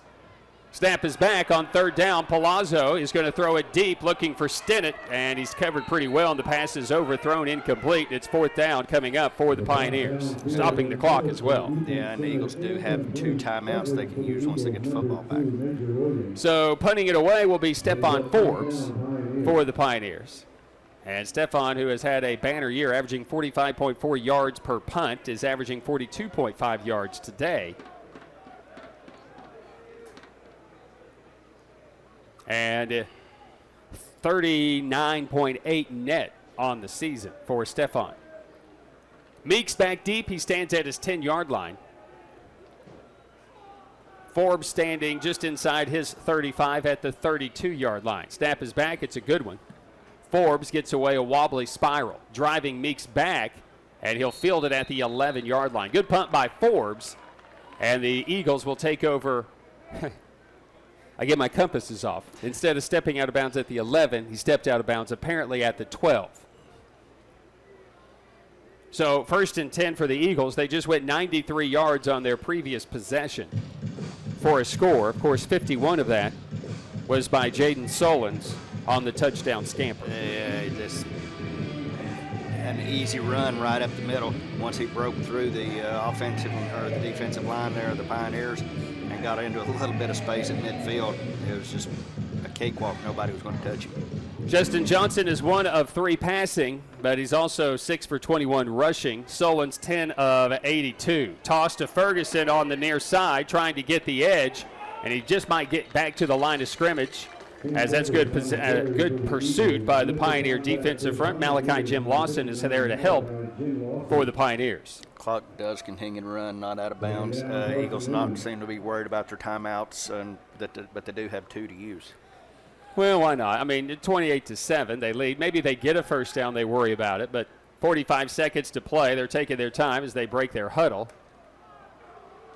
Washington will line up as a left back. Meeks will line up as a tight end on the line of scrimmage. Bradley is the right back, and Jaden Solons, who can take it to the house at any part of the field. It's a run blitz, and they give it to Solons, who runs it right up the middle to about the 15-yard line to make it third down with 20 seconds to play. And very likely they won't even take another snap. The Pioneers won't burn a timeout, though. Not entirely sure why the Pioneers would, unless it's just to call a timeout to say, hey, don't get suckered if they snap the football. But I'm like you, I would have thought both teams would have been happy just to let the clock expire and get on into the locker room. I don't mind the timeout. I mean, it's 16 seconds to play. It's third down. They don't get it. Then you call another timeout. Maybe you block a punt, or you return the punt for a touchdown. That's what you're playing for right here. You got the timeouts to burn. You can't take them home with you, so burn them here in the first half. Pioneers will play their final game next week. On the schedule, it says Wingate. Wingate is playing in the conference championship, and if this score holds, they'll be playing Carson Newman. That's the only team they've lost to this year. That came in overtime early in the season, 31-28. So we will go to Catawba next Saturday night. A 6 o'clock start. It'll be dark when they kick it off there in Salisbury. And even though rules and regulations stipulate, hey, all final day games are supposed to be wrapped up in the afternoon. Before the conference championship game is played, yes. Which that time has not been set yet. So at Wingate, they like to play night football too. Maybe they'll kick off at 6:01 or something. I wouldn't be surprised. False start's going to go against the Eagles, I think. Of course, the Pioneers may have induced them. It'll be interesting, the conversation these officials are going to have, because they're going to get together. And if there's a long conversation, this is going against the Pioneers. The defense may have forced. Well, the long conversation should have been with the Catawba Athletic Department many months ago to realize not schedule other stuff on your football field when you know you're going to have a final home football game no matter what. Yeah, you had the last football game at home. That was going to be the question. So there was movement by the Pioneers. They jumped. They did not get into the neutral zone. Did it call? This is what the rule I don't like. They kind of changed this a few years ago. There's a couple of players that are having a conversation about it too, rather heartily. The offense can hard count and get the defense to jump, but the defense can't do something to get the offense to jump. Right. Of course. Back them up 5 yards. This is a false start. They stood up. They didn't jump in the neutral zone.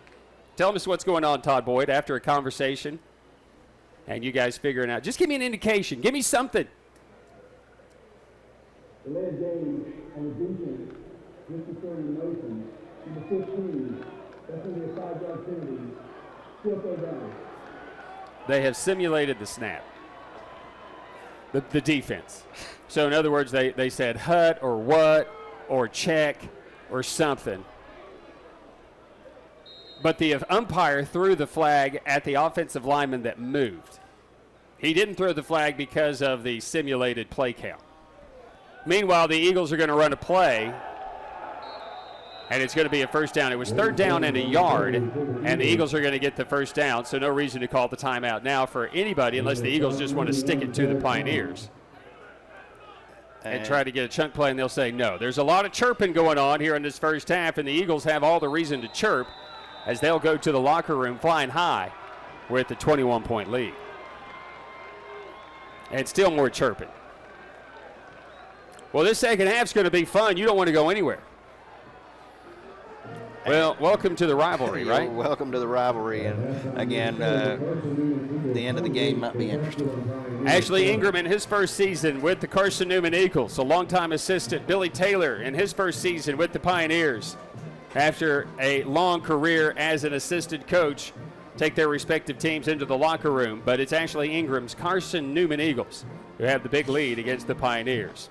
Coming up here at halftime, it's a look at this week in Tusculum athletics. We'll talk about your first half stats, your first half plays of the game, and more when we come back here for the Pioneer Halftime Report.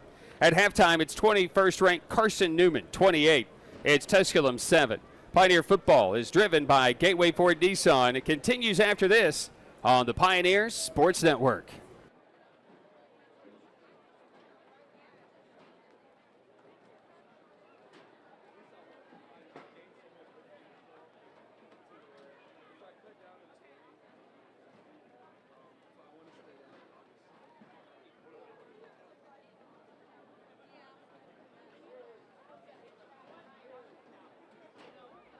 South Atlantic Conference football scoreboard.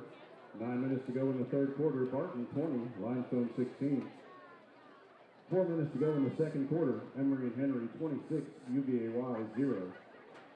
And with 5 minutes to go in the first quarter, Wingate 14, Newberry 0.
Ladies and gentlemen, it's Homecoming 2024, and it's time to meet your 2024 Tusculum University Homecoming Court.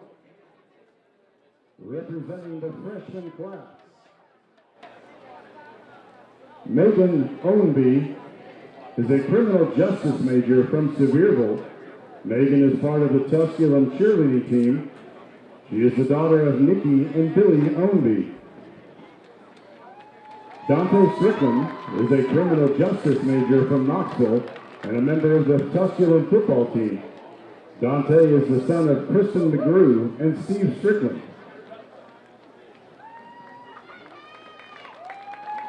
Addison Richling is a biology major from Wonder Lake, Illinois, and a member of the women's soccer team. She is the daughter of Todd and Kendra Richling. Cutter Womack is a business management major from Cleveland, Tennessee, and a member of the baseball team. He is the son of Greg and Mary Womack. Representing the sophomore class, Morgan Willis is an elementary education major from Northport, Florida. She is a member of the beach volleyball team and a student section leader. Morgan is the daughter of Katrina and Ryan Willis. Rio Little is a sports science major from Greenville. He is a member of the Tusculum football team, President's Society, Finance Club, and the Student Athlete Advisory Committee. Rio is also a resident assistant and a work study student for the campus store. He is the son of Maury and Ginger Little. Macy Snap is a sports science pre-athletic training major from Chucky. She is a member of the Fellowship of Christian Athletes, Students Pray on Thursday Ministry, and Young Life Ministry. She is also a member of the women's volleyball team and is a resident assistant. Macy is the daughter of Jeremy and Wendy Snap. Jake Abster is a finance business major from Lenore, North Carolina. He is a member of the baseball team. Jake is the son of Larry and Nikki Abster.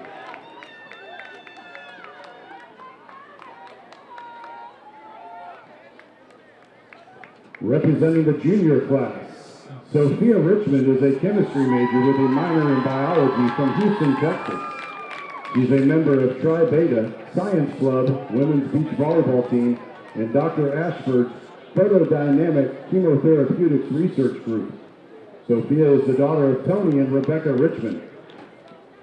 Carlos Turner is a marine biology major from St. Louis, Missouri, and is a member of the track and football teams. He is also active in local student organizations relative to marine biology and the Science Club. Carlos is the son of Carlos Watson and Tiffany Turner Watson. Allison Silvers is an elementary education major from Limestone. She is on the cheerleading team and is president of the education club. Allison is the daughter of Kenneth and Jennifer Silvers. Jerry Ricker is a sports science pre-physical therapy major from Kingsford. He is a resident assistant, student support services mentor, and a tutor. He is also captain of the men's cross-country team. Jerry is the son of Stephen Ricker.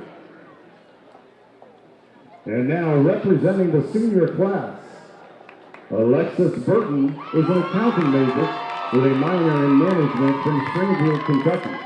Alexis is an administrator for the Tusculum Vita program and volunteers with the Tusculum men's basketball team. Alexis's future plans include getting her master's degree and moving to Nashville. She is the daughter of Carla and J.T. Burton. Jalen Hurt is a biology pre-med major from Memphis. Jalen is involved with Tri Beta, the Biological Honor Society, and is a part of the Tusculum football team. He also participates in campus ministry. Jalen's future plans include attending medical school at either Meharry Medical College or the University of Tennessee's Health Science Center to ultimately become a hematologist-oncologist. Jalen is the son of Gregory Hurt and Rochelle Crawford Hurt. Angela Sanchez is an accounting major from Sevierville. She is a resident assistant, pioneer peer, and mentor for student support services. She also participates in Tusculum's Vita program. Angela's future plans include getting her master's in business administration. Angela is the daughter of Kathy and Jorge Sanchez.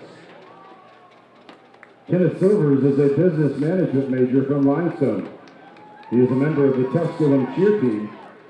His future plans include opening a home contracting business and marrying his fiancée. Kenneth is the son of Kenneth and Jennifer Silvers.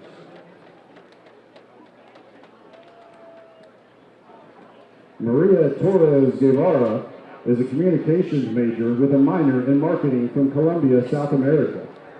Maria is president of the debate team, a mentor for student support services, tutor, Cornerstone Pal, and the social media marketing manager for student support services.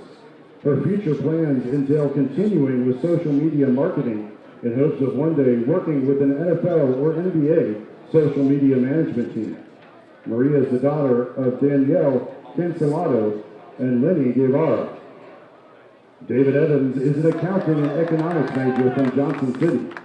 He is a member of the Tusculum men's soccer team, Fellowship of Christian Athletes, Students Pray on Thursdays Ministry, and is the founder and president of the Tusculum University Asset Investment Society. His future plans include obtaining his Certified Financial Planner certification and becoming a financial advisor. And now to announce the junior class prince and princess. The junior class prince is Jerry Ricker.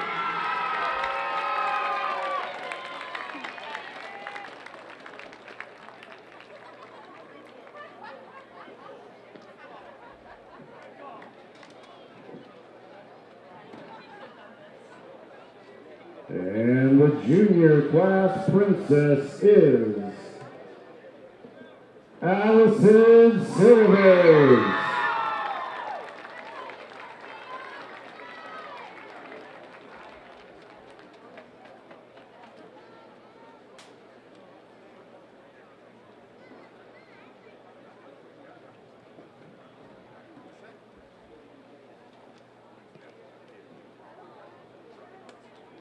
And now, ladies and gentlemen, for the moment we've all been waiting for, the crowning of the 2024 Homecoming King and Queen. Tusculum University President Dr. Scott Hummel and his wife, Mrs. Star Hummel, will crown this year's King and Queen. The 2024 Homecoming King is Mr. David Evans.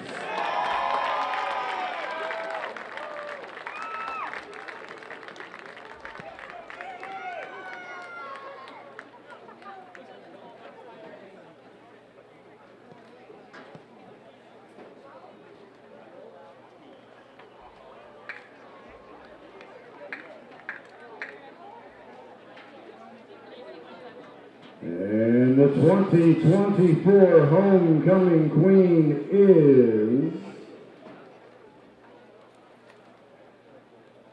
Angela Sanchez.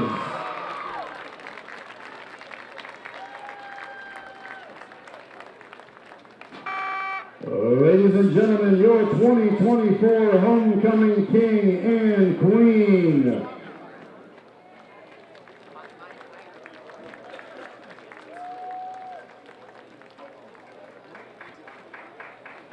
Ladies and gentlemen, how about a round of applause for this year's Homecoming Court representatives?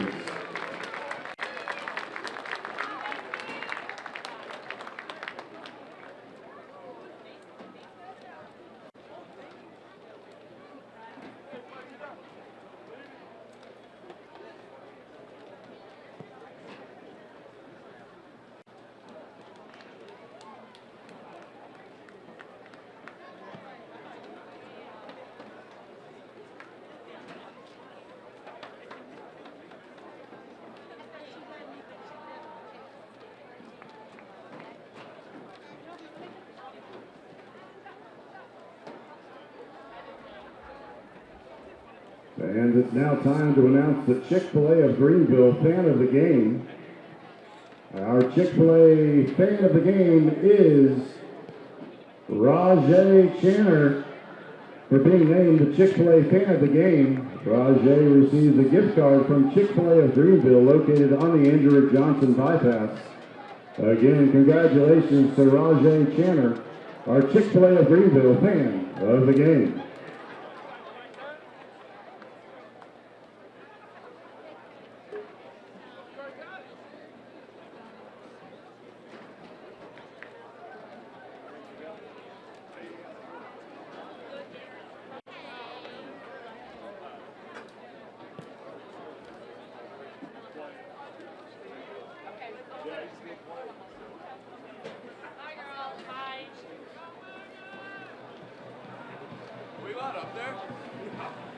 Halftime report, Carson Newman leading Tusculum 28-7. Let's see how the teams got there from this first half.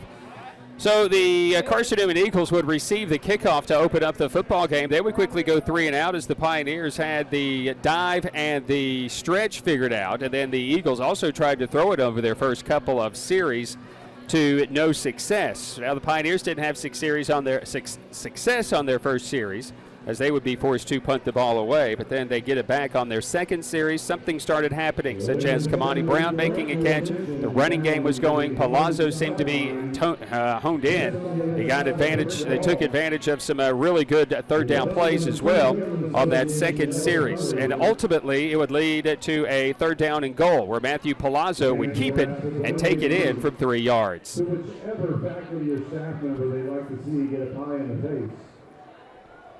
No surprise at all, the winner was President Scott Hummel. Redirect your attention down there to the sideline as Dr. Hummel is about to 13 plays, 58 yards, 6:45 off the clock. The Pittman kick made it 7-0 with 3:05 to play. The ensuing kickoff was a good return for the Eagles, and a penalty flag for a face mask gave the Eagles great field position at the 50-yard line, and they would just matriculate their way down the field and get in from 8 yards on the opening play of the second quarter on a Justin Johnson keeper. Let's have a round of applause for Dr. Scott Hummel for being such a good sport. Yeah.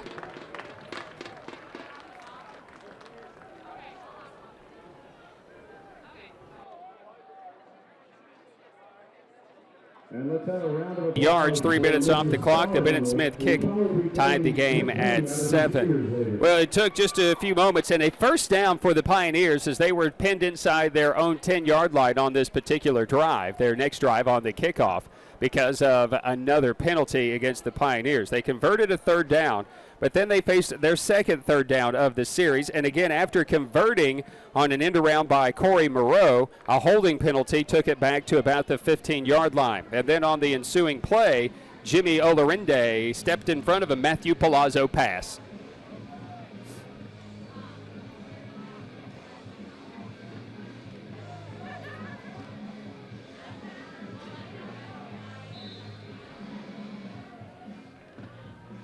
The third pick six of the season for an opposition. And Jimmy Olarinde intercepts a return, and the Bennett Smith kick made it 14-7. On the ensuing possession, it took just 52 seconds, but another third down for the Pioneers, and another pass that's going to be picked off by the Carson Newman Eagles. That's taken down inside the 5 to the 3, and from there, Jaden Solons would do the rest.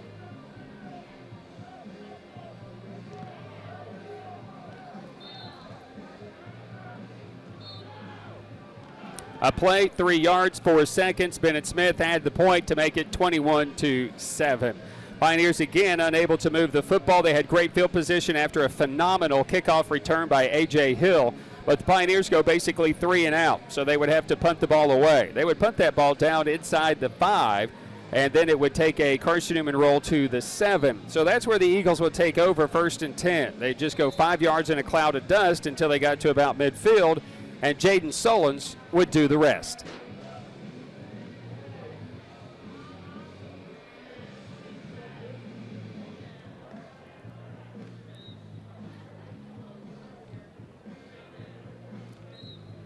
Nine plays, 93 yards, 4:49 off the clock. The Bennett Smith kick to make it 28-7, which is where it is here in the first half. Your plays of the half. At halftime, it's Carson Newman 28, it's Tusculum 7. Back with the second half, so stay with us here for Homecoming 2024. This is Pioneer Football, driven by Gateway Ford Nissan on the Pioneer Sports Network.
second half, the Pioneers will be receiving the kick.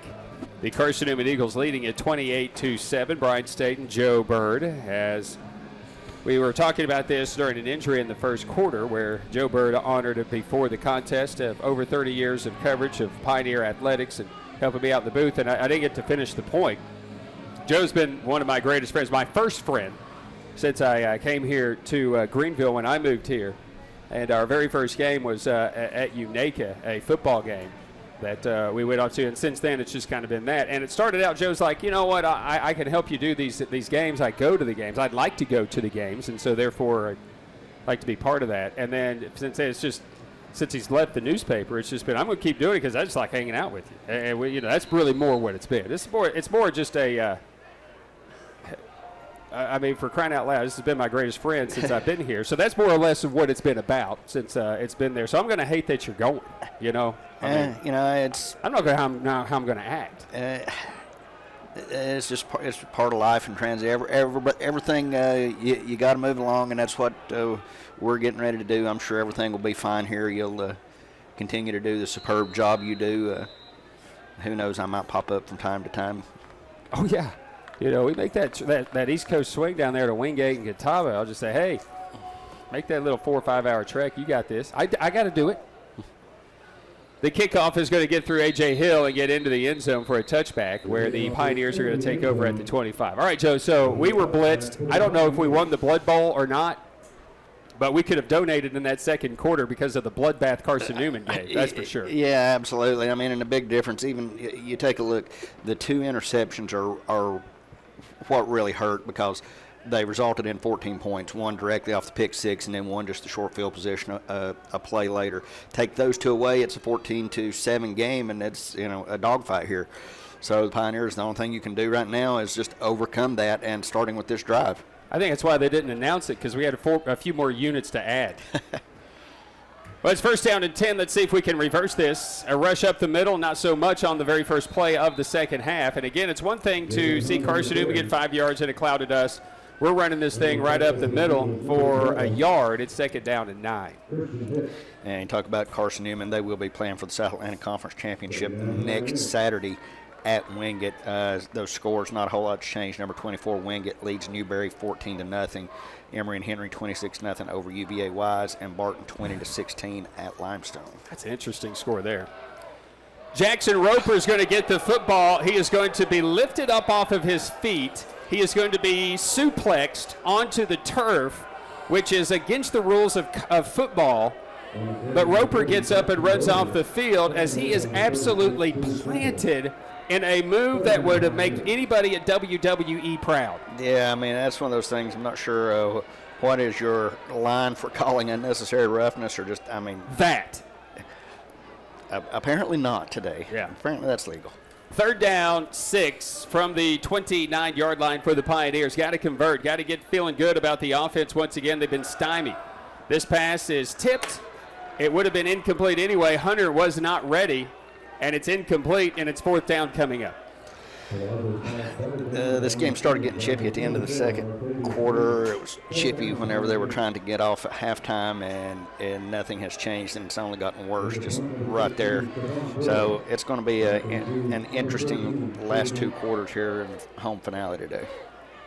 So 4th down coming up. We'll see Stephon Forbes back on the field for the 4th time today for the Pioneers, just over 42-yard average. Meeks standing at the 25-yard line. Snap is back, it's low. Forbes gets it and then drives one. Meeks drifting back and fields it at the 19, 20, 25, 30, 35, and he'll take it up to the 37-yard line. It's a good return by Meeks as Forbes, as he does so often, outkicks his coverage, but that time the Pioneers could get down there to cover Meeks. It's 1st and 10 Eagles. I mean, and that was just a great recovery by Forbes, because it wasn't your just stand there and launch a howitzer out, high arcing ball. He kind of was on the run whenever he booted it downfield and still got a heck of a lot of distance out of it. So the Eagles take over 1st and 10 on the Justin Johnson in his first start of his Eagle career. Not exactly sure what's going on with Zane Whitson. Didn't hear otherwise about why He did not start today. So Johnson will come under center. Ferguson will go in motion. They will hand it off to Solons right up the middle, left side. He's got daylight 45, 50, 40, 30. What, are we just going to escort him? And finally force him out of bounds after we ran shoulder to shoulder with him to the Walmart distribution scoring zone to the 20. Solons over 100 yards on the day, en route to potentially becoming yet another Offensive Player of the Week candidate. You're right. I mean, it was 20 yards of at least escorting right down the field shoulder to shoulder instead of like just trying to bump him or do something. So after the punt by Forbes that went for 52 yards, Meek's 19-yard return set up the Eagles with decent field position and now fabulous field position from the Pioneer 20-yard line. Out of that wing tee set, 2 wing backs.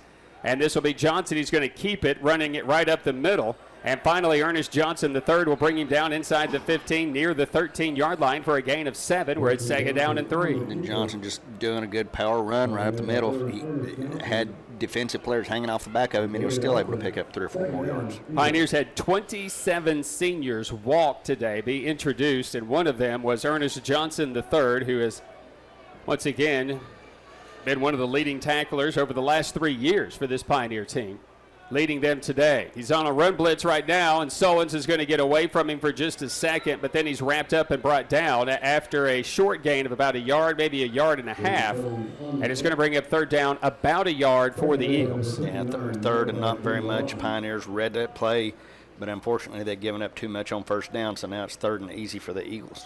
Eagles lead at 28-7. This is their first series of the second half. And it was Jaden Solons who went for 42 yards on the first play from scrimmage. And now Solons at 139 yards rushing today, averaging 10.7 yards per carry. 3rd down and a yard. And the handoff is to Solons, and Solons will likely have that yard. He's going to be forced backwards. And in there on the stop is Trey Alston, also known as David. And it should be 1st and goal at the 10. Yeah, they spot the ball right at the 10. That gives the Eagles 1st and goal. They got just enough of what they needed to get a fresh set of downs looking at the goal line.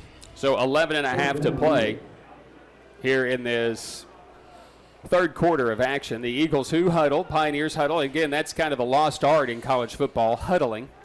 And then breaking the huddle, coming to the line of scrimmage. Leading receiver Carroll will come to the near side for the Eagles. The 2 wingbacks, Bradley right side, Ferguson left side. Solons, who has done a masterful job on offense, will be the feature back. They'll pitch it late to Bradley, who has problems with the pitch. Finally corralled it and goes out of bounds right at the line of scrimmage, which is the 10. It's 2nd and goal from there. He bobbled 2 or 3 times, was able to hold on to it just as when Pioneers were making contact there, trying to force some sort of turnover. Bradley is the 2nd leading rusher at 395 yards. Just a stark difference in a Pioneer leading rusher. He's the 2nd leading rusher, and the leading Pioneer didn't even have that. Nor did he have as much as the 3rd leading rusher for the Eagles. And before this play can get underway with Aiden Dark into the backfield, it stopped. And usually if it's stopped, it's encroachment by the Pioneers who contacted the offensive line, or it's movement by the Eagles. I'm thinking it's going to be a false start against the Eagles because they didn't have people get moving. Yeah, so a false start going against the Eagles. Just their 2nd penalty of the game. And their first penalty didn't happen until 3 minutes to play in the first half, and that was a face mask, which gave the Pioneers a 1st down, which they were unable to do much with after. So 2nd down and goal at the 15 for the Eagles, who lead the game 28-7. Johnson is under center. He's going to run a reverse option to Meeks. Meeks with daylight at the 10, 5, and he'll walk into the end zone. Touchdown. Touchdown, Eagles. Touchdown, Cade Meeks on the reverse pitch from 15 yards. Yeah, it's just a well-executed play by Carson Newman there to pad this score and just keep piling it on, getting ready to go into that conference championship game next Saturday. Markel Pittman was the man taking Meeks, and he got kind of covered up in some of the massive humanity. And instead of just continuing to run at Meeks, he decided to stop, and he blocked himself, or he probably makes the play at the 10. But he's not, and we're talking about an extra point, and Bennett Smith is out for the 5th time. Snap, hold, kick, up, and good. And we go to a break with the new score. Carson Newman 35, it's Tusculum 7. Pioneer football is driven by Gateway Ford Nissan. Continues after this here on the Pioneer Sports Network.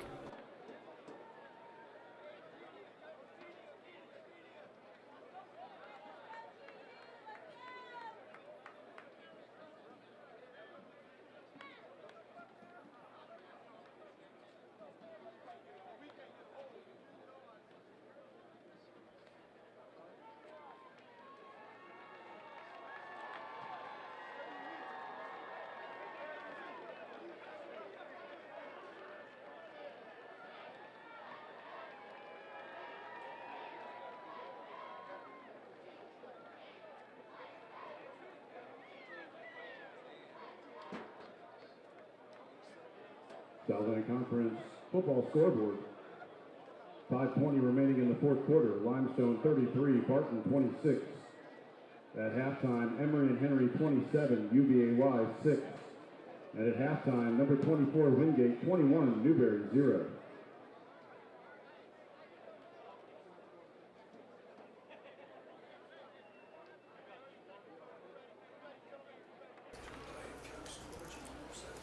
Six plays, 62 yards, 3:12 off of the clock. A couple of first downs. Jaden Solon's got the drive off to a really good start on a 42-yard rush.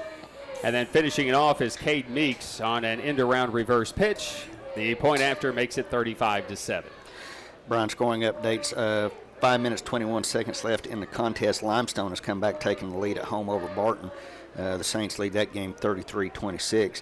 At halftime in Emory, Virginia, the Wasps lead UVA-Y's 27-6. And halftime in Wingate, the Bulldogs will be playing for the conference championship next Saturday. They lead Newberry 21-0. They'll host these Carson Newman Eagles if the score remains the way it is right now, which it probably won't.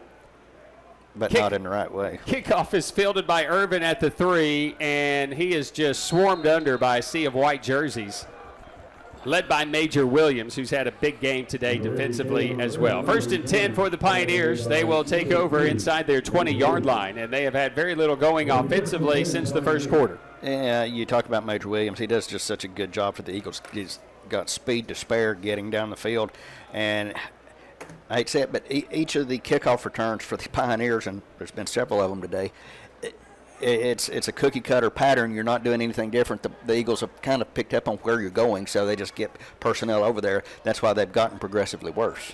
Maybe we should try to field it on the far side, run to the near side, reverse to the middle of the field, and then take off.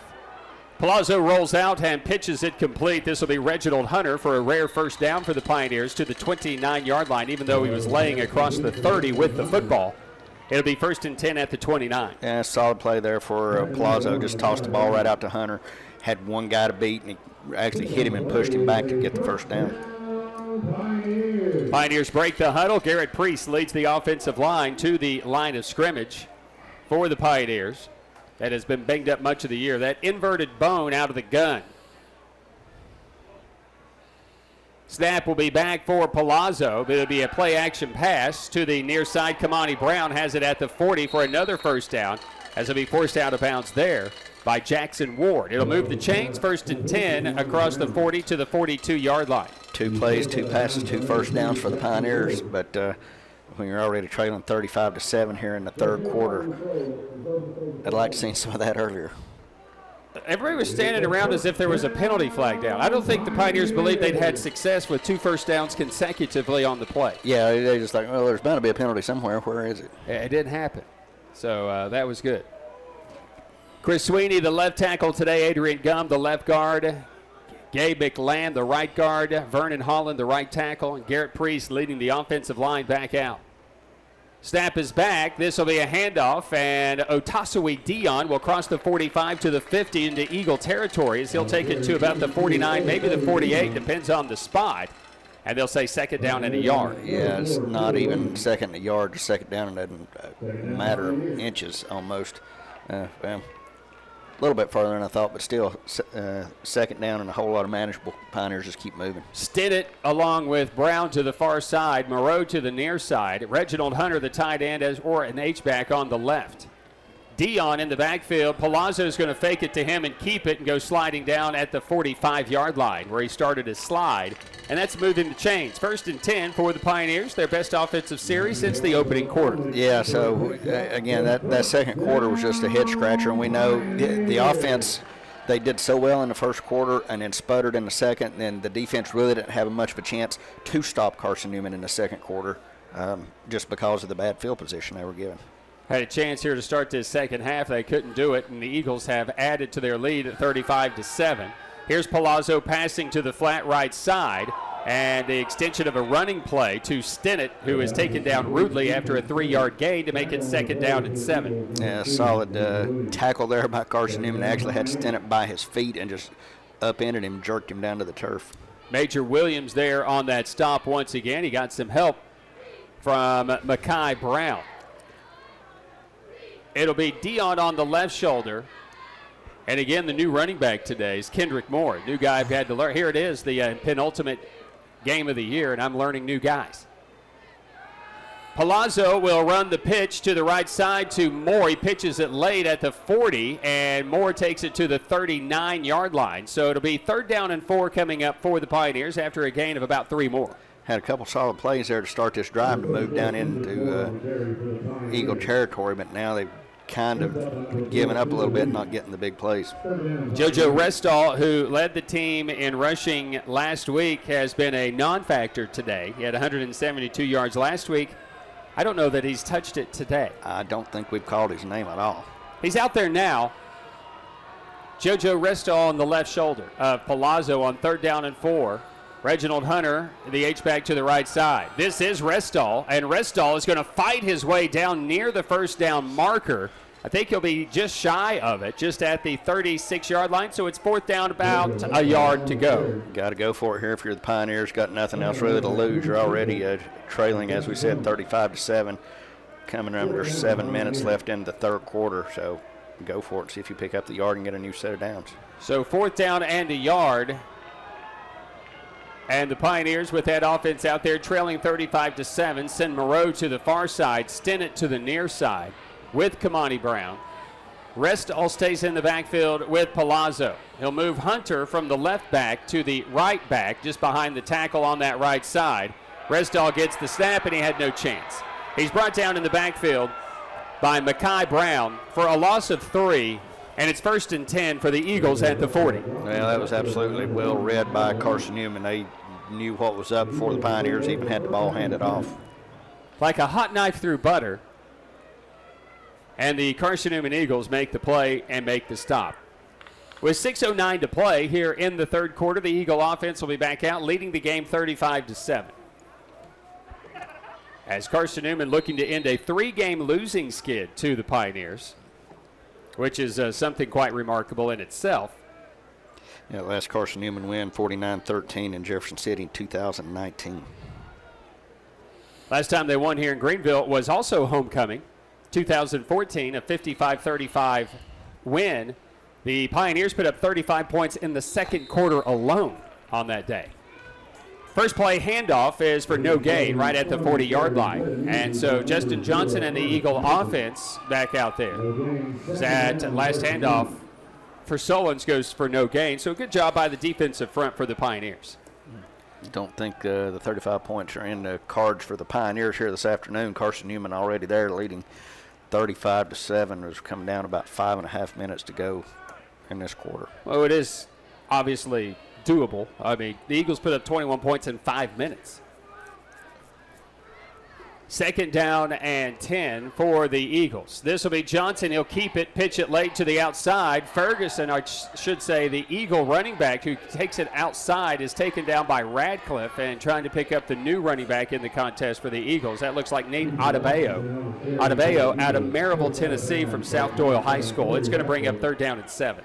See if you can get a stop here for the Pioneers and then, get the football back. Hopefully the offense can pick up what it was doing at the start of their last drive, not at the end of it. Eagles are 4 of 6 on 3rd down. The only time they've been stopped on 3rd down were the first 2 series of this football game.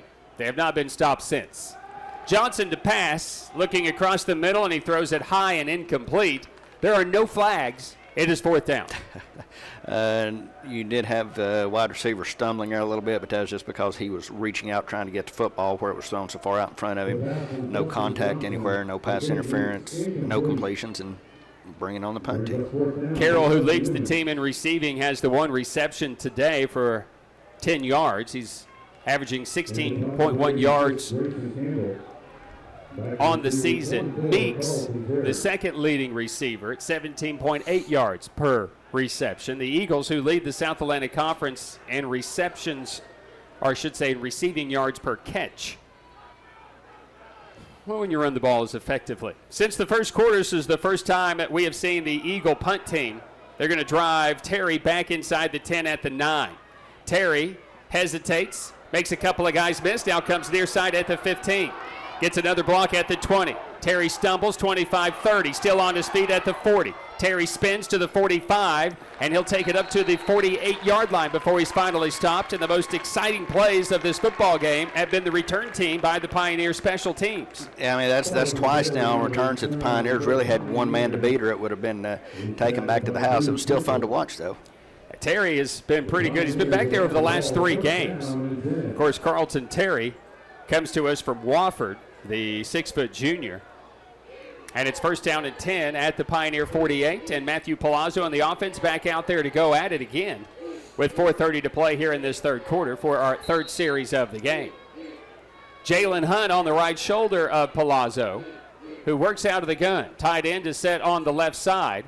Palazzo's going to keep it, pull it, and pass it to Hunter for a crossing pattern. He hit some people himself as he takes it to the Eagle 40-yard line and pick up 13 yards on the play, make it 12, and it's going to be 1st and 10 to the Eagle 40. A great job by Hunter right there. I mean, he was sort of on a suicide mission the way the football was delivered to him right in the crowd of Carson Newman defenders. He took the licks and held on to the football for the first. It's the type of impact in the game, though, that I thought Reginald Hunter would have all year. It's just he's not been utilized as much, or we just haven't found him. Either way, he's had a big day today. He's had a career day today. 1st down and 10 for the Pioneers from the 40-yard line where they lost the ball in their last series on downs. Palazzo to pass, looking near side and sliding to a catch. On a pass thrown behind him is Kamani Showtime Brown inside the 35 to the 34. It's 2nd and 4. I couldn't tell whether the ball skipped to him or if he was able to get his arms under it. He did a good job of scooping it up and getting the yardage. They rule it at the 35. I've been off by a yard all day. My compass is off. 2nd down and 5 for the Pioneers. It looks like he had the ball beyond the 35 at the end of the game. Into the contest will come Jackson Roper. He's on the left shoulder of Palazo. He's like, don't give it to me, man. I got suplexed earlier. The handoff will go to Hunt, who will take it to the 31 maybe, and it's going to bring up 3rd down and a yard potentially. Yeah, right now, just continue to keep doing what you're doing. See if you can't get this other yard. Obviously, we're not going to see any kind of punt unit on for the Pioneers at this point, but I don't even want to talk about that. Let's get the 1st down. So 35-7 Eagles. They've scored 35 unanswered. Roper on the right shoulder, Hunt on the left shoulder, Palazo out of the gun. Handoff is to Roper, and he's like, quit giving me the ball. 3rd down and a yard, and for 2 consecutive series, we've lost a yard with a yard to go, and it's going to be a loss of 2, and it's 4th down and 3. Yeah, and I don't know what the Pioneers are tipping off, letting Carson Newman know what they're going to do, but on those plays, it's just both times the Eagles have sniffed it out right from the start. It's confusing because you've got 2 guys coming from either end, and they're meeting as about the time Palazo is letting it go on the mesh point. And there's no chance for the running back. 4th down and 3. Otasowi Dion on the right shoulder. 2 wide outs to the far side. Dion nowhere to go. It's another loss. And back at the 35-yard line, it's another turnover on downs. And again, it's just confusing. You can't be getting beat that badly up front. No, I mean, they have to be showing something, you would think, that Carson Newman is picking up on to know what they're going to do there, because it's like almost like you were giving the Eagles a play. Hey, we're going to run right here. Eagles offense back onto the field, leading at 35-7. Pioneers have 163 yards of offense. I don't think that counts that last play for a loss. The Eagles at 214 yards. Pioneers have thrown for 89, the Eagles for 10. Johnson will come under center for Carson Newman. Hands it off. This is the dive up the middle to Solons. Solons breaking it to the 50, to the 45, and he's down to the Pioneer 43-yard line. Ian Hubbard saves a touchdown for the Pioneers, and it's 1st and 10, Carson Newman to the Pioneer 38-yard line. Yeah, that would have been one more cut for Solons away from just another easy march into the end zone. Fortunately, the Pioneers there were able to try to make some sort of stop. Told you my compass was off all day. It's at the 43-yard line. 1st and 10 for the Eagles. Pioneers showing run blitz as Ernest Johnson stepping up into the gap on that right side. And he's going to get back there, and he's going to bring down Johnson. And I guess by the face mask? They're going to say he did. He definitely did have his hand up near the face. I know he got back there. He beat the center. Basically beat the snap to the quarterback, who is under center. He timed it brilliantly.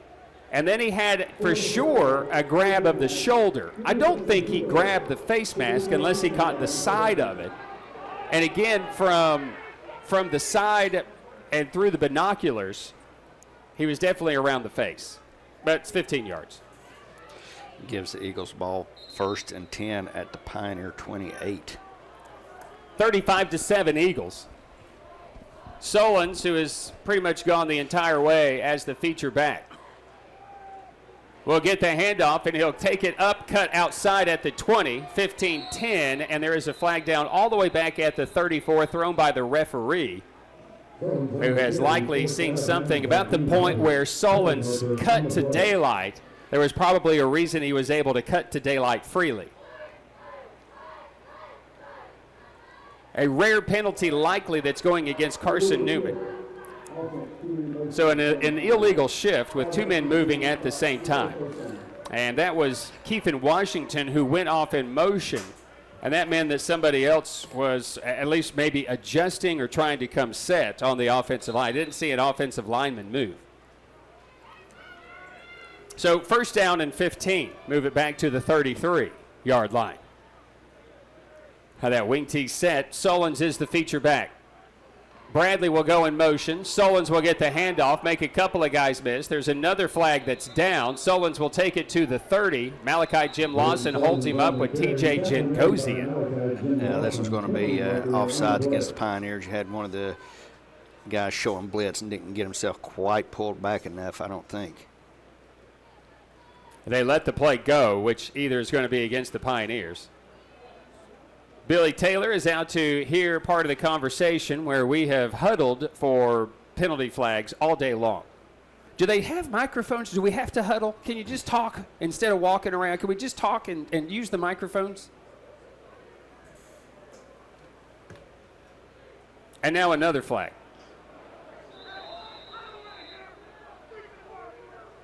So that one is going to be some sort of dead ball and sportsmanlike conduct penalty, and depend on who it's going to be against.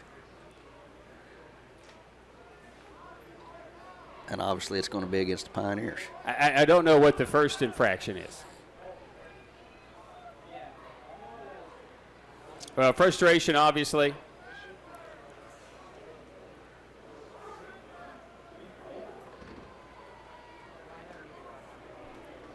Ernest Johnson III is going to come out of the game.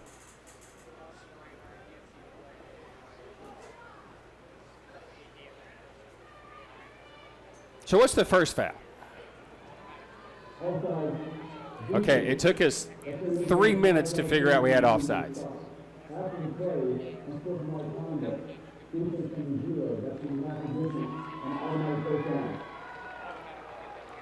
And frustration for Ernest Johnson. Yeah, you come across through his helmet.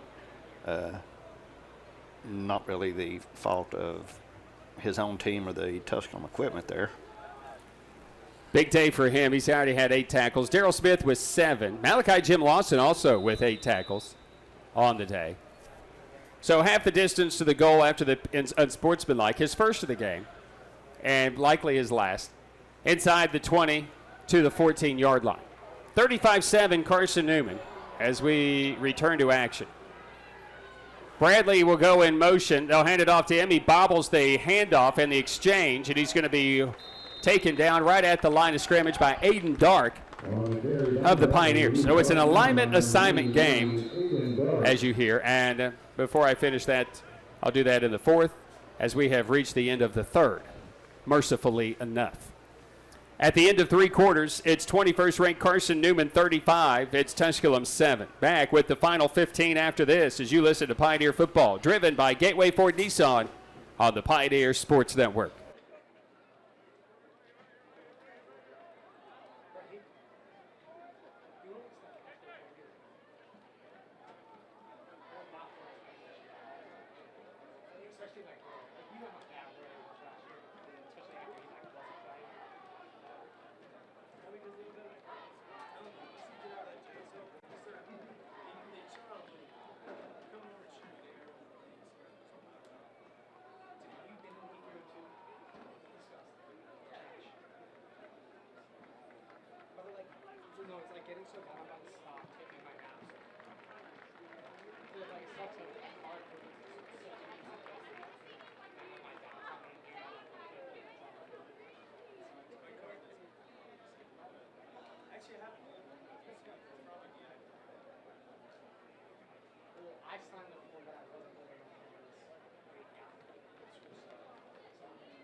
Newman Eagles lead the Pioneers. Tusculum 160 yards of offense. The Eagles with 236 yards of offense today. Pioneers have been penalized 8 times for 87 yards. The Eagles 3 for 25. So the Eagles have it. Go the right to left across your radio dial, your TV screen, however you may be viewing it. Bradley is going to be lined up as the right wing. And on the left wing is Ferguson. Solons is the feature back behind Justin Johnson, who's gone the entire way at quarterback. Johnson to pass, looking across the middle, back of the end zone, and it's caught.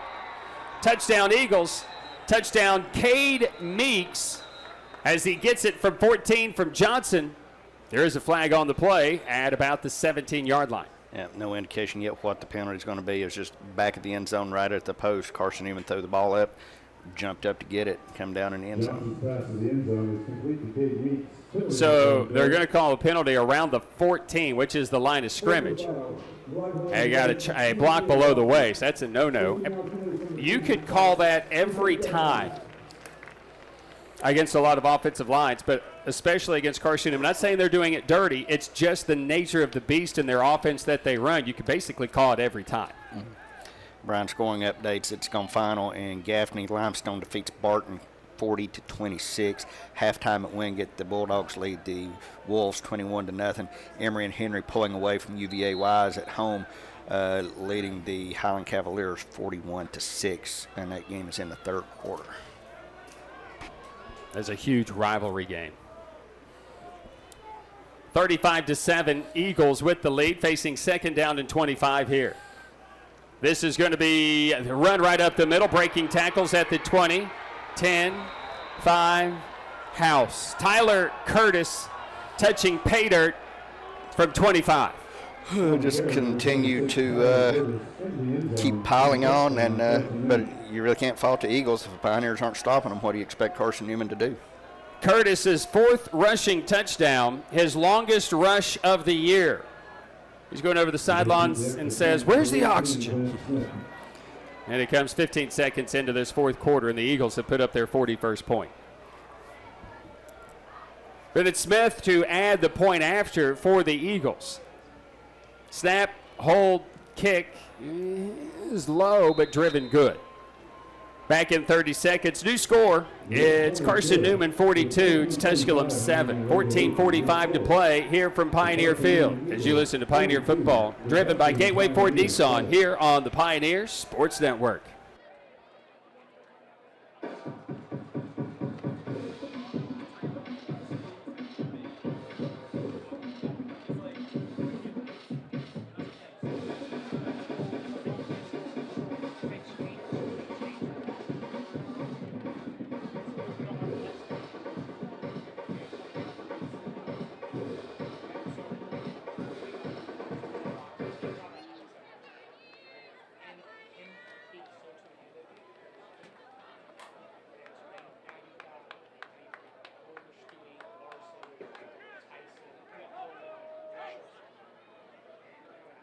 65 yards, just 2 minutes and 4 seconds off of the clock. Penalties, 2 of them accepted for 20 yards, 34 yards, I should say. A couple of first downs.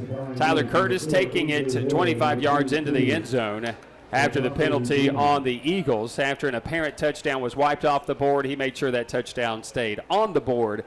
Tyler Curtis, 3 carries, 42 yards, and his 4th rushing touchdown of the year. 42-7, our score. The Carson Newman Eagles have scored 42 unanswered against the Pioneers here on Homecoming 2024. Kicking it away is Seibert. Seibert's kick is fielded at the 5 by A.J. Hill. Near side return, 15-20 and up to the 25-yard line before taken down there rather rudely. And it's a 1st and 10 for the Pioneers. Brian, and the other games we haven't mentioned yet, 4 o'clock kickoff. Mars Hill is at Anderson today, kicking off at 6 p.m. Lenore Ryan at Catawba, where we will be next Saturday at 6 o'clock. 6 p.m. kickoff there. We follow the highly anticipated band competitions that's going on there. I can't wait. So we'll be doing that. We can tailgate during the band competitions.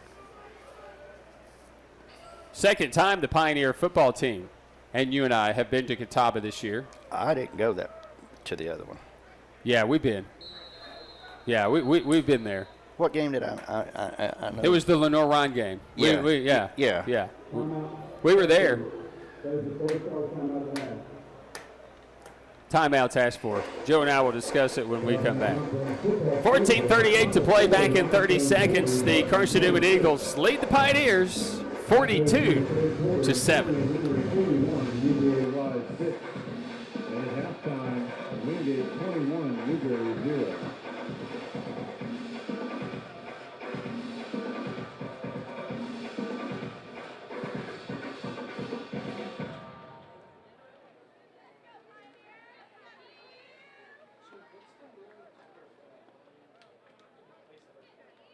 Tusculum University men's basketball scoreboard at halftime. It's Tusculum 38, Shawan 36.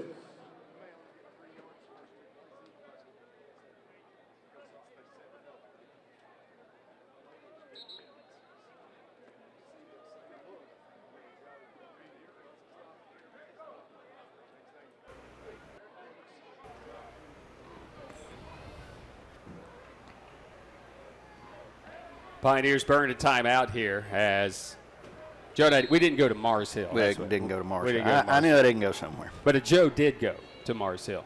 It was the Jim and Joe show. There we go. Handoff for a couple breaking. Oh, my goodness. Another suplex as Dion is tackled. And then a little extra afterwards as Mekhi Brown flexing his muscle to the 30. I guess Ernest Johnson III can't open his mouth, but everybody else can. Yeah, can just continue to jaw and tog and slam people to the ground like it's a wrestling match. Wow, that was wow. 2nd down and 4, they say, from across the 30 at the 31. Palazo with the football, hands it off, and there's not much, and another just slam to the turf. That is the 3rd of the game, and finally a penalty has been thrown here. And that was just throwing Joseph Goho to the turf on his shoulder. And this will be 15 yards. And now Carson Newman's looking over the sideline. What did we do? I mean, quite honestly, the best thing about that play is that the Pioneers kept their composure, because that would have been so easy for, a melee to ensue, because you see one of your teammates get done like that, and the Pioneers just step back and let the officials sort it out. So there's the personal foul, unnecessary roughness penalty for 15 yards. After they say, I think the key phrase is after forward progress was stopped.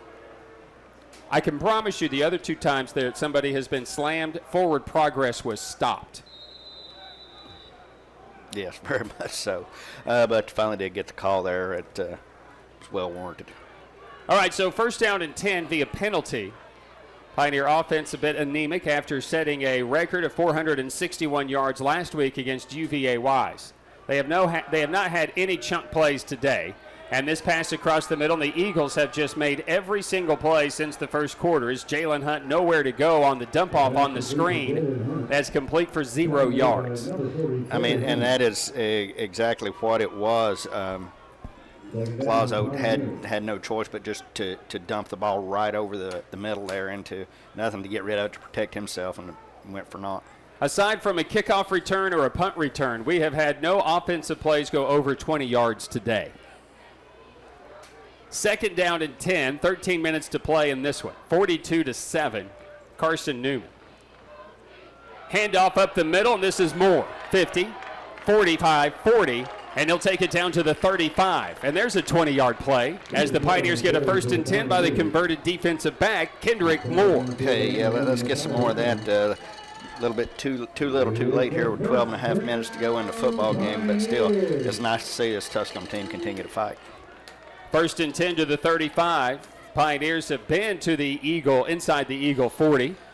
2 other times so far in this second half, but they have turned it over on downs each of the other 2 times. Palazo works out of the gun. Snap is back. Play action pass, rolls the pocket near side. He's got really nowhere to throw to as the Eagles had that covered up. 3 guys in the route, and nobody was open. I mean, it wasn't, even if it was a completed pass, it wasn't going for very much at all because it was just not even 5 yards downfield. So 2nd down and 10 coming up for the Pioneers at the Eagle 35. Kendrick Moore, his longest rush of his career. It's the first time we've called his name all year in this game. And I didn't know that we would hear some kids who had been maybe redshirted and things like that with a chance to play here in the final 4 games of the season. But, we have used a bevy of running backs all season long. 2nd down and 10. A.J. Hill in motion to the far side. Palazo pass, and it's dropped. Looking for Reginald Hunter, a sure-handed tight end who was unable to bring it in around the 30-yard line, and it will bring up 3rd down and 10 for the Pioneers. Yeah, 3rd and 10, ball still on the 35-yard line. The Pioneers, you get some decent plays, you get the penalty, you get moved down here, and then it just stalls out on you again. Kamani Brown has been the biggest threat today. 4 catches for 41 yards, a 10.3-yard average. We just haven't been able to find him consistently enough. And the Eagle passing attack has been non-existent. Just 1 reception on the day. Of course, they don't need it when you're running like they're running today.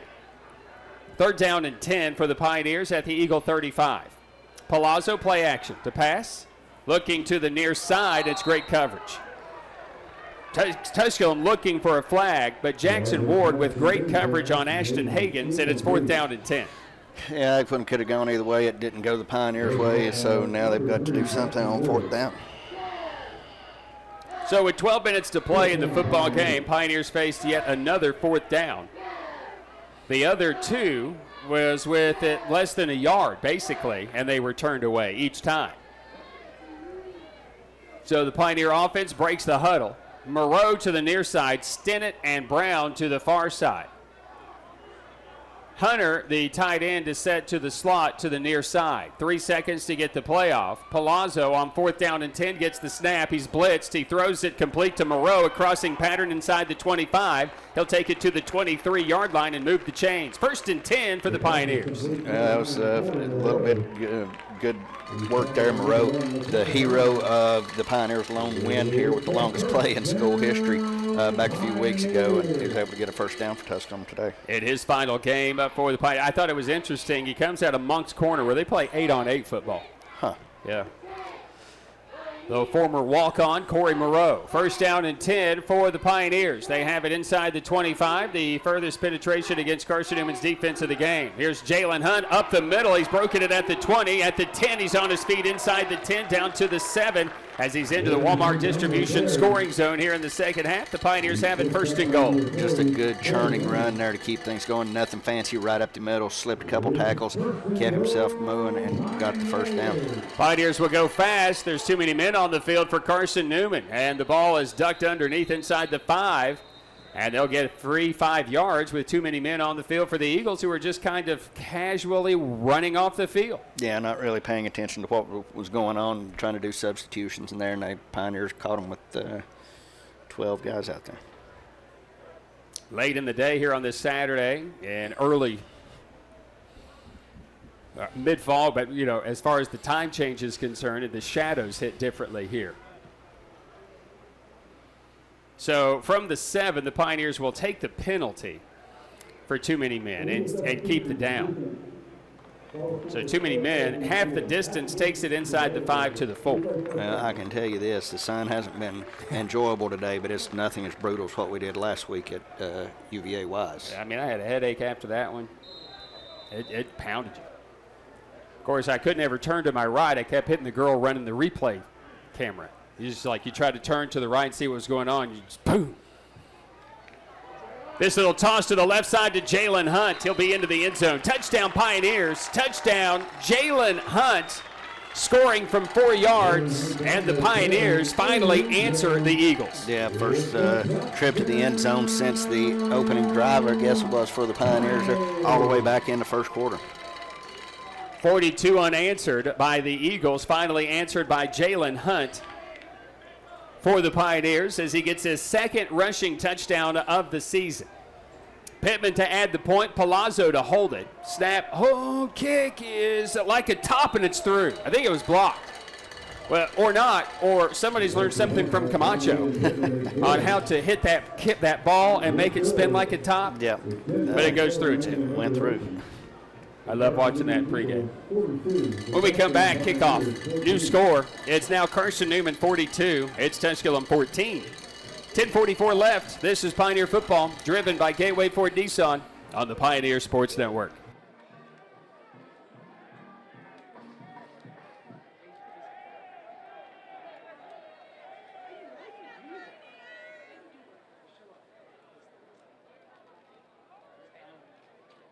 Ladies and gentlemen, we direct your attention to the 20-yard line on the west side of the field. Making their way out, it's the Tusculum University dance team.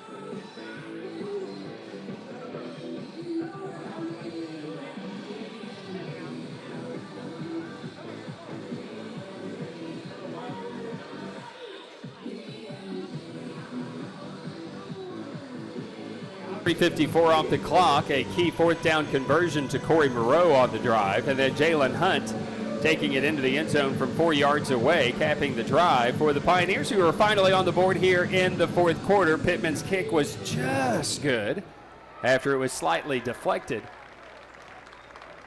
but Carson Newman still leads 42-14. Last year was a good game in Jefferson City, 27-21. 2 years ago, 34-6 win for the Pioneers. And then 3 years ago, 48-13. Prior to that, Carson Newman dominated in Jefferson City, 49-13. So on par for that type of a score line before this day is over with. Baltzel to kick it away. Again, his final home game. 27 seniors walking. And the fair catch. Oh, he asked for a fair catch. I guess he did not. The officials did. I saw him do it. I saw him signal for a fair catch. Yeah, I saw that. But the official did not, and he stepped out of bounds at the 4-yard line. And if they didn't see it, they can't give it to him and just trust by what the sideline was saying. I saw it. Yeah, I mean, there's no question it was waved for a fair catch. They didn't see it. They can't talk. What are they discussing? They didn't see it. And I don't know why they didn't, because it was as clear as could be. And if they don't, they're moving the ball to the 25. There's no way they saw it. They ruled it at the 4. They have been influenced by the Carson Newman sideline. That's pitiful.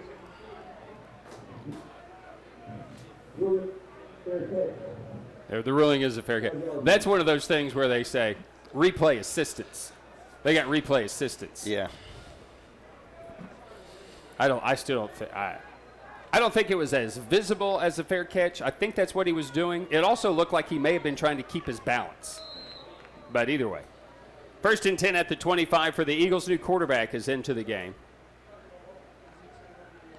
And he's going to keep it to this near side. I believe that is the guy we thought was going to start. That's Zane Whitson. So obviously nothing was wrong with Zane Whitson, the junior out of Dobbins-Bennett, the MTSU transfer. And Zane is going to carry it for 5 yards. So again, no reason or understanding as to why Justin Johnson started this game, his first career start.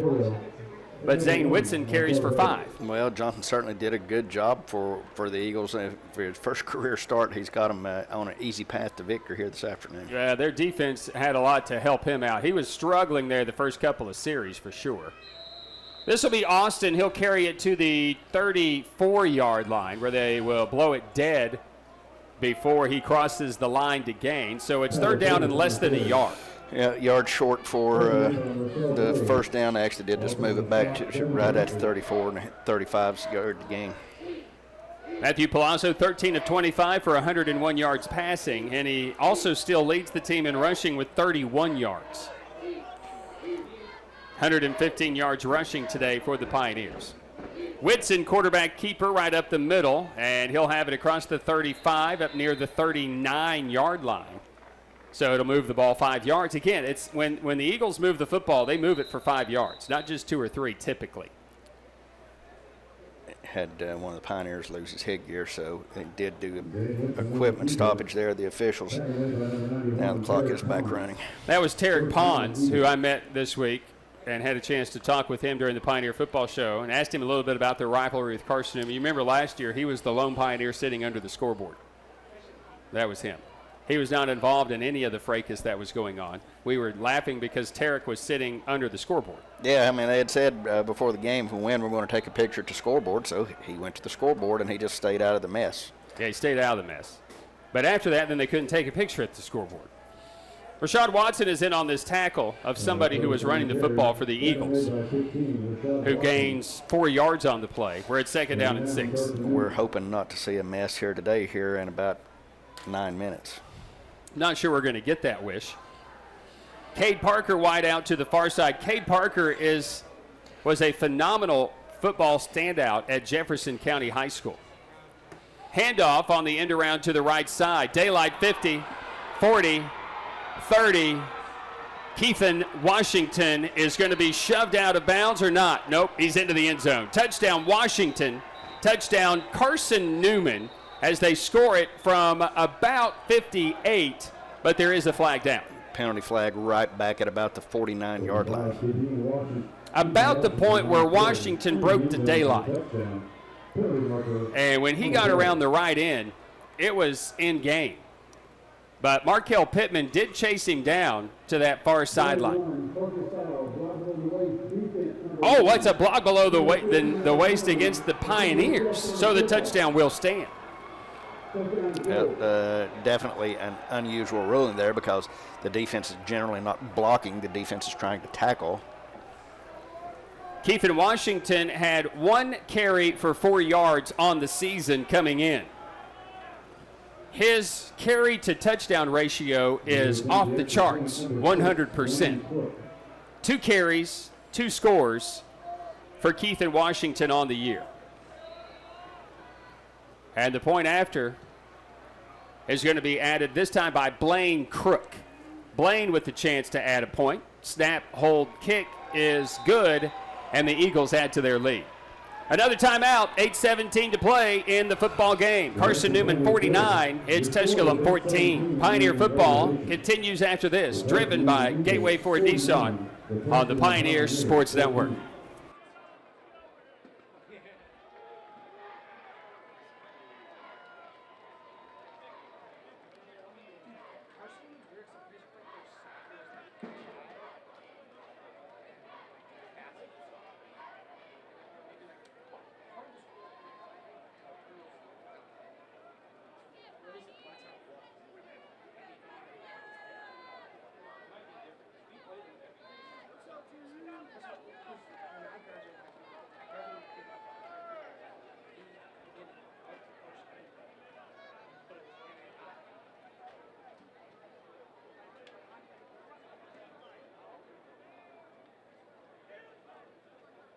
tacked on the penalty yards for the kickoff.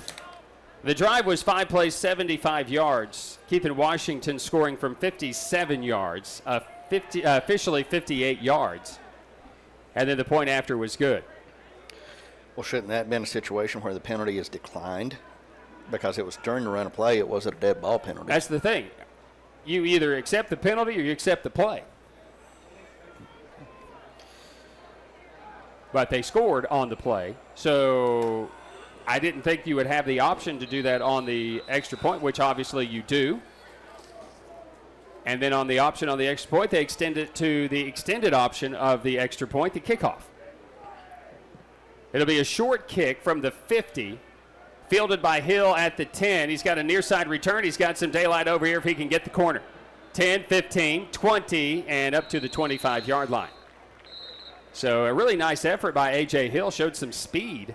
And a dude that's about 8 feet tall was able to track him down. I mean, he looks massive. Conrad Bryant is a 6'5 freshman out of Palm Bay, Florida.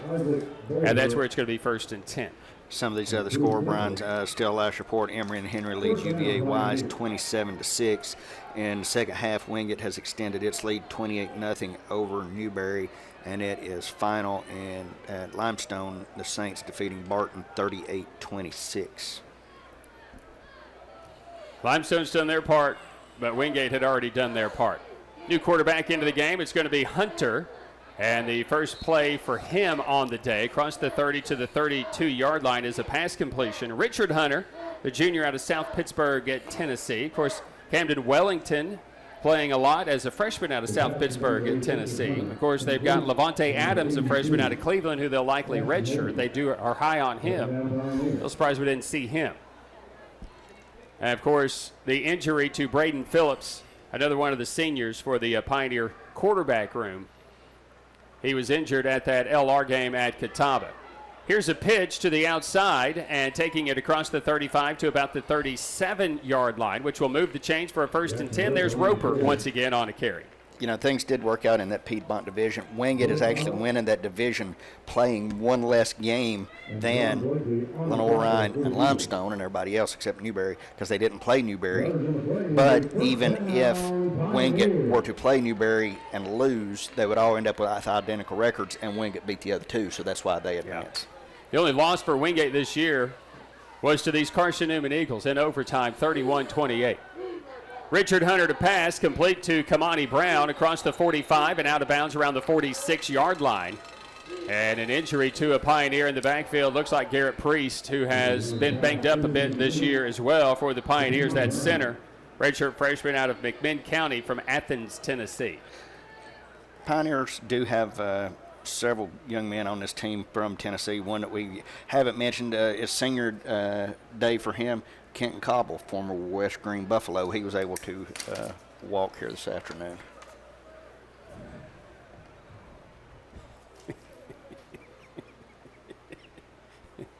We can't use that one. Right. It's a good one, though.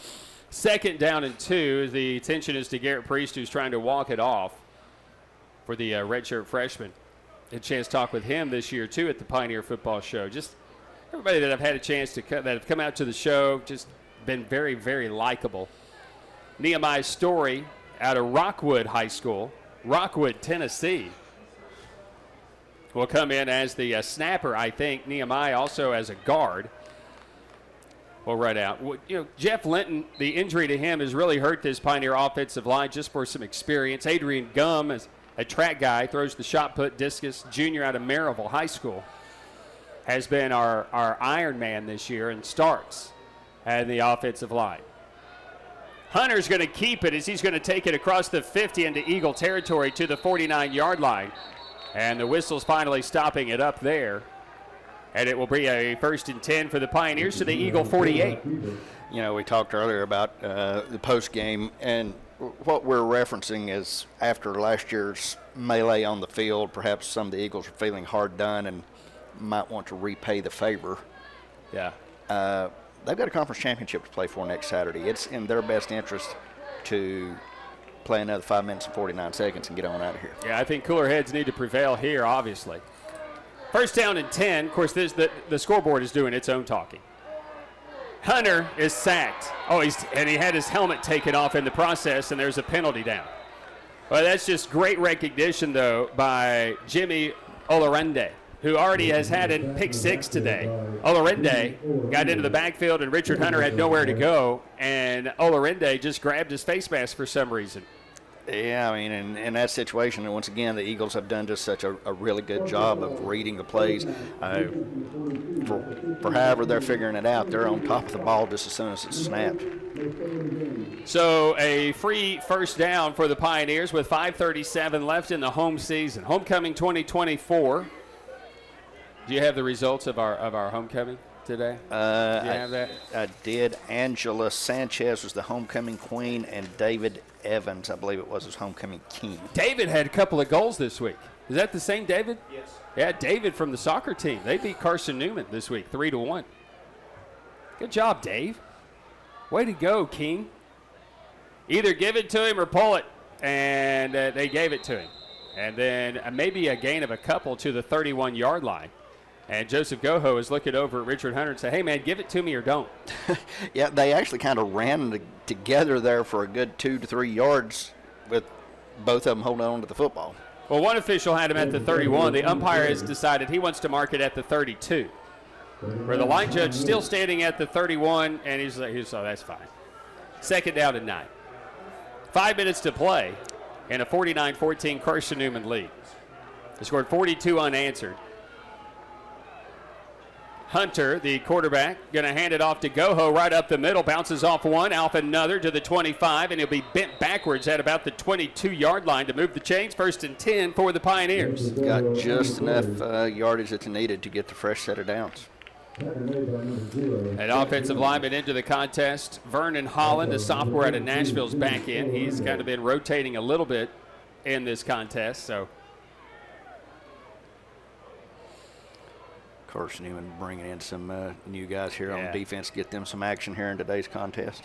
Get them a little bit of extra. Of course, Ashley Ingram, first-year head coach, ever, 16 years as the assistant there at Navy. Billy Taylor, a longtime assistant. This rivalry has just begun between these two coaches. Hunter's going to keep it. He'll take it inside the Walmart distribution scoring zone, as he'll take it to the 18-yard line. It's a 2nd down and 5 coming up. I'm waiting for, and I've seen Zach Maskey a couple of times. Zach, and the reason I bring it up is because I communicate with his dad through the year just about games, and not so much this year because Zach has been banged up with the shoulder. But they were going to try to get him, I think, into the contest a little bit. Still a bit banged up, but try to get him his first career reception today. And I still hope that is on the cards. And I think they tried a bit earlier in the game. Here's Richard Hunter on the keeper inside the 15. Boy, he took a big hit inside the 15 to the 13. They need the 12 for the first down, it would appear. So it's 3rd down and a yard for the Pioneers with 3:15 on the clock. They talk about Ashley Ingram coaching at Navy, but he's also an alum of North Alabama. And probably he played these Eagles whenever. 3 times. Okay, because I remember we were talking about my career covering this stuff. It wasn't a Tusculum game, but I remember going to cover North Alabama at Carson Newman in the playoffs one time.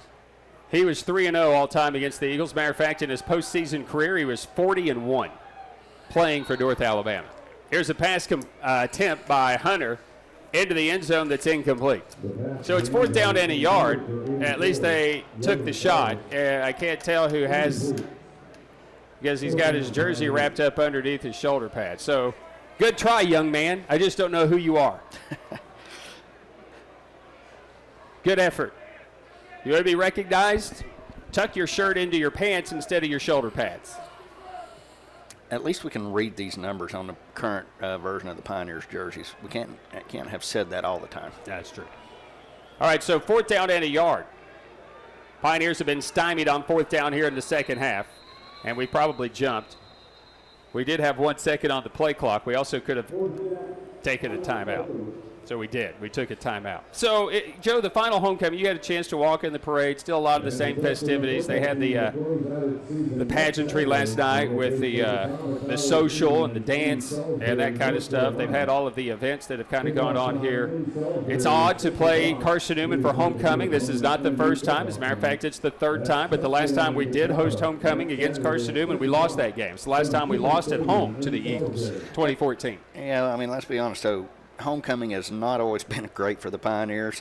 Since 1936, Tusculum is 18-22, getting ready to go 18-23 in homecoming games here. So in front of the old grads. Still the toughest schedule this year that the Pioneers have faced. Carson Newman has done nothing but help that. We'll play Catawba next week, and a couple of and I hate to say it, but it's true, the bottom dwellers of each division will square off next week in Salisbury. Well, I mean, at least maybe have a good opportunity to finish the season out on a strong note. Yeah, and really gain some momentum heading into the off season, the recruiting season, and the spring season for this Pioneer team. Recruiting, I think that what's going to tell the tale this year, the first full year that this coaching staff has had a chance to recruit. Right, that's what I was going to say, because Coach Billy Taylor and his staff came in late in the season after the late departure of Jerry Odom to go to Western Carolina, and so just kind of had to piece together what they could as best they could, and now they will have a full opportunity as a coaching staff to go out and get some good players. Still be very young next year. We lose 27 seniors. Richard Hunter is stripped of the football. He's lost it, and it's scooped and it's picked up by the Eagles. He's got a convoy. He runs about a 10-second 40, but he's still on his feet running. He's got all sorts of guys that are paving the way for the end zone, and it's a score. Touchdown, Eagles. Where's the oxygen? If you're familiar with the Dallas Cowboys, the Super Bowl kind of looked like Leon Lett rumbling into the end zone, except he was smart enough not to hold it out and get it stripped. Sherman Turner, 6 foot 330. Just took it about, well, according to him, 3,000 yards to the end zone. It was somewhere certainly in the neighborhood of 65 or 70 yards. I don't know exactly where he picked it up. Richard Hunter was holding that thing out like a loaf of bread on 4th down and 1. He had it stripped and picking it up in a scoop and score for the second defensive touchdown of the game for the Eagles. And it's scored by Sherman Turner. I couldn't see who it was because immediately when he picked it up, he had a convoy of blockers around him. I believe right now the officials are still huddled over there. They're probably going to issue some penalties because the entire Carson Newman bench came out of the players' box to go down to celebrate at the end zone. And listen, there was a penalty for a slight celebration on a ball that came out of a South Green player's hand last night in high school for a spike. It didn't look too much like a spike. That dude's 330 pounds, and he just took off 70 yards for a scoop and score. And yes, the entire sidelines went over there to celebrate, but are they not allowed to celebrate out of bounds all the way down the field? Maybe it's just because they left the players' area would be my guess. Okay. I get it. They're going to assess it on the kickoff. Billy Taylor has the option. What do you want to do? I want to go home is what he's saying. Yeah, that's what he's saying. I mean, we had a sideline warning. So the touchdown's good. Well, we had sideline warning and unsportsmanlike conduct.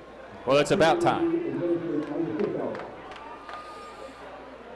Eagles have made a statement here today against the Pioneers that says we are not dead.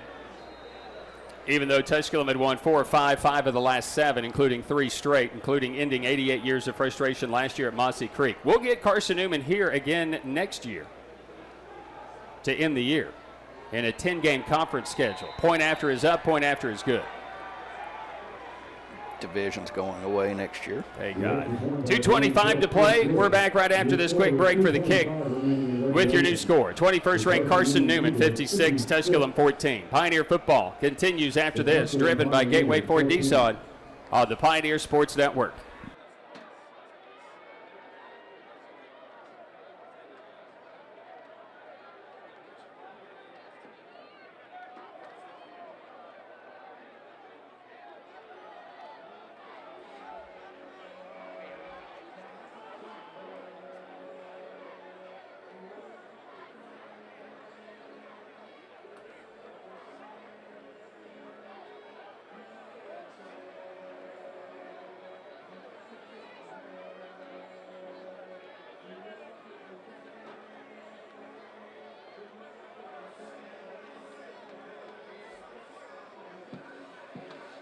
Penalty assessed. We'll move the ball back to the 20 for the Eagles. Scoop and score, and again, I'm looking to see where they've ruled it. They've said 82 yards, and that's probably right. Wow. 82 yards on the scoop and score by, and they've given it, the fumble was forced by Olarinde, who has a pick six, and then it was recovered by Sherman Turner and taken 82 yards to the house. That's quite impressive. The ball was probably scooped a little bit beyond that, but that's probably where it actually was fumbled. So, kicking it away, Seibert fielded at the 18, 20, 25, 30, and 35. Dion still on his feet, breaking a couple of tackles to the 40, and he'll move it up to about the 43-yard line. And then there was a penalty flag thrown at the end. Well, that's going to come against the Pioneers for excessive football, and they'll back them up there on the block that was thrown. So we were blocking? Yes. And so laid to wood and excessive football. Excessive. Okay. So in the illegal blindside block. And it happened at the 35. Move it back to the 20. So 1st and 10 for the Pioneers at the 20. 56-14 Eagles. Now, they put up some big numbers, gaudy numbers against us. As a matter of fact, this is the most points since that 2015 game where they put up 65 points. But they have had 0 points against the Pioneers here of late. 21-6, 13-13. Okay, that's kind of the way. Probably 21-6 and 13 over the last 3 games against the Pioneers. But this defense has been stingy, and the offense has been pretty good. Jacob Denny running the offense for the Pioneers, and Denny's going to keep it, and he's going to scoot across the line to gain. Across the, oh no, they said he was out of bounds at the 29-yard line. So just short of the first down, make it 2nd down and 1 as we're getting ready to hit that 2-minute mark. And then one of the Pioneers is down. And one of the Pioneers that is down is the backup tight, or one of the wide receivers, Adrian Compton, a senior. He's also playing his last game here today. And he's out of bounds on the Eagle sideline, and they were indicating the need for Chris Linker to get over there in a hurry. He is moving, but he was leading the block for Jacob to get to that far sideline, and then I lost track of it. And it happens just before the 2-minute timeout. So 2 defensive touchdowns. So usually when a defense scores a touchdown, you can pretty much, of course, the one defensive touchdown that turned this whole game around was the pick 6 early. Yes, absolutely. I mean, and that was during that big, massive second quarter for the Eagles. Pioneers, first quarter, everything went pretty well. Then just the wheels fell off. You know, the Eagles had gone down the field offensively on a long scoring drive to tie the game at 7. And the Pioneers had it. They converted a 3rd down. They had kind of shot themselves in the foot as they had converted on 3rd down, and then were backed up via penalty. And so that hurt. And then Palazo was trying to make just a little middle screen pass, and Olarinde just stepped in front of it. He dropped back into coverage and stepped right in front of it. And the rest was history after that. But it's bad news to see Adrian Compton. He's got to be helped off of the field. He's still on the Eagles sideline, on that far sideline.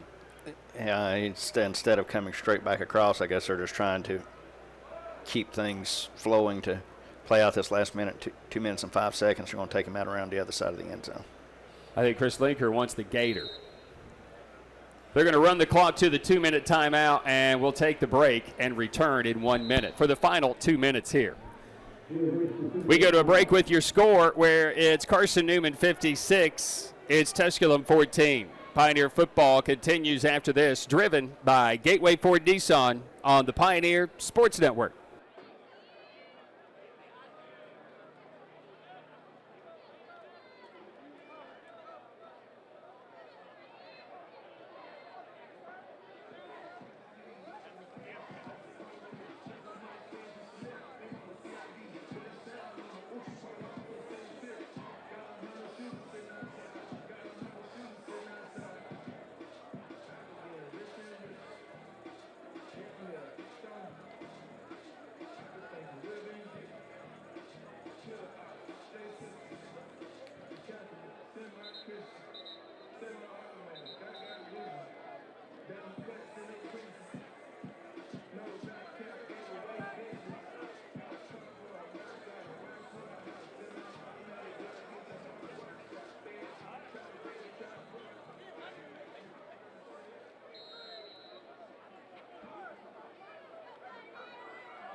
Jacob Denny on the keeper.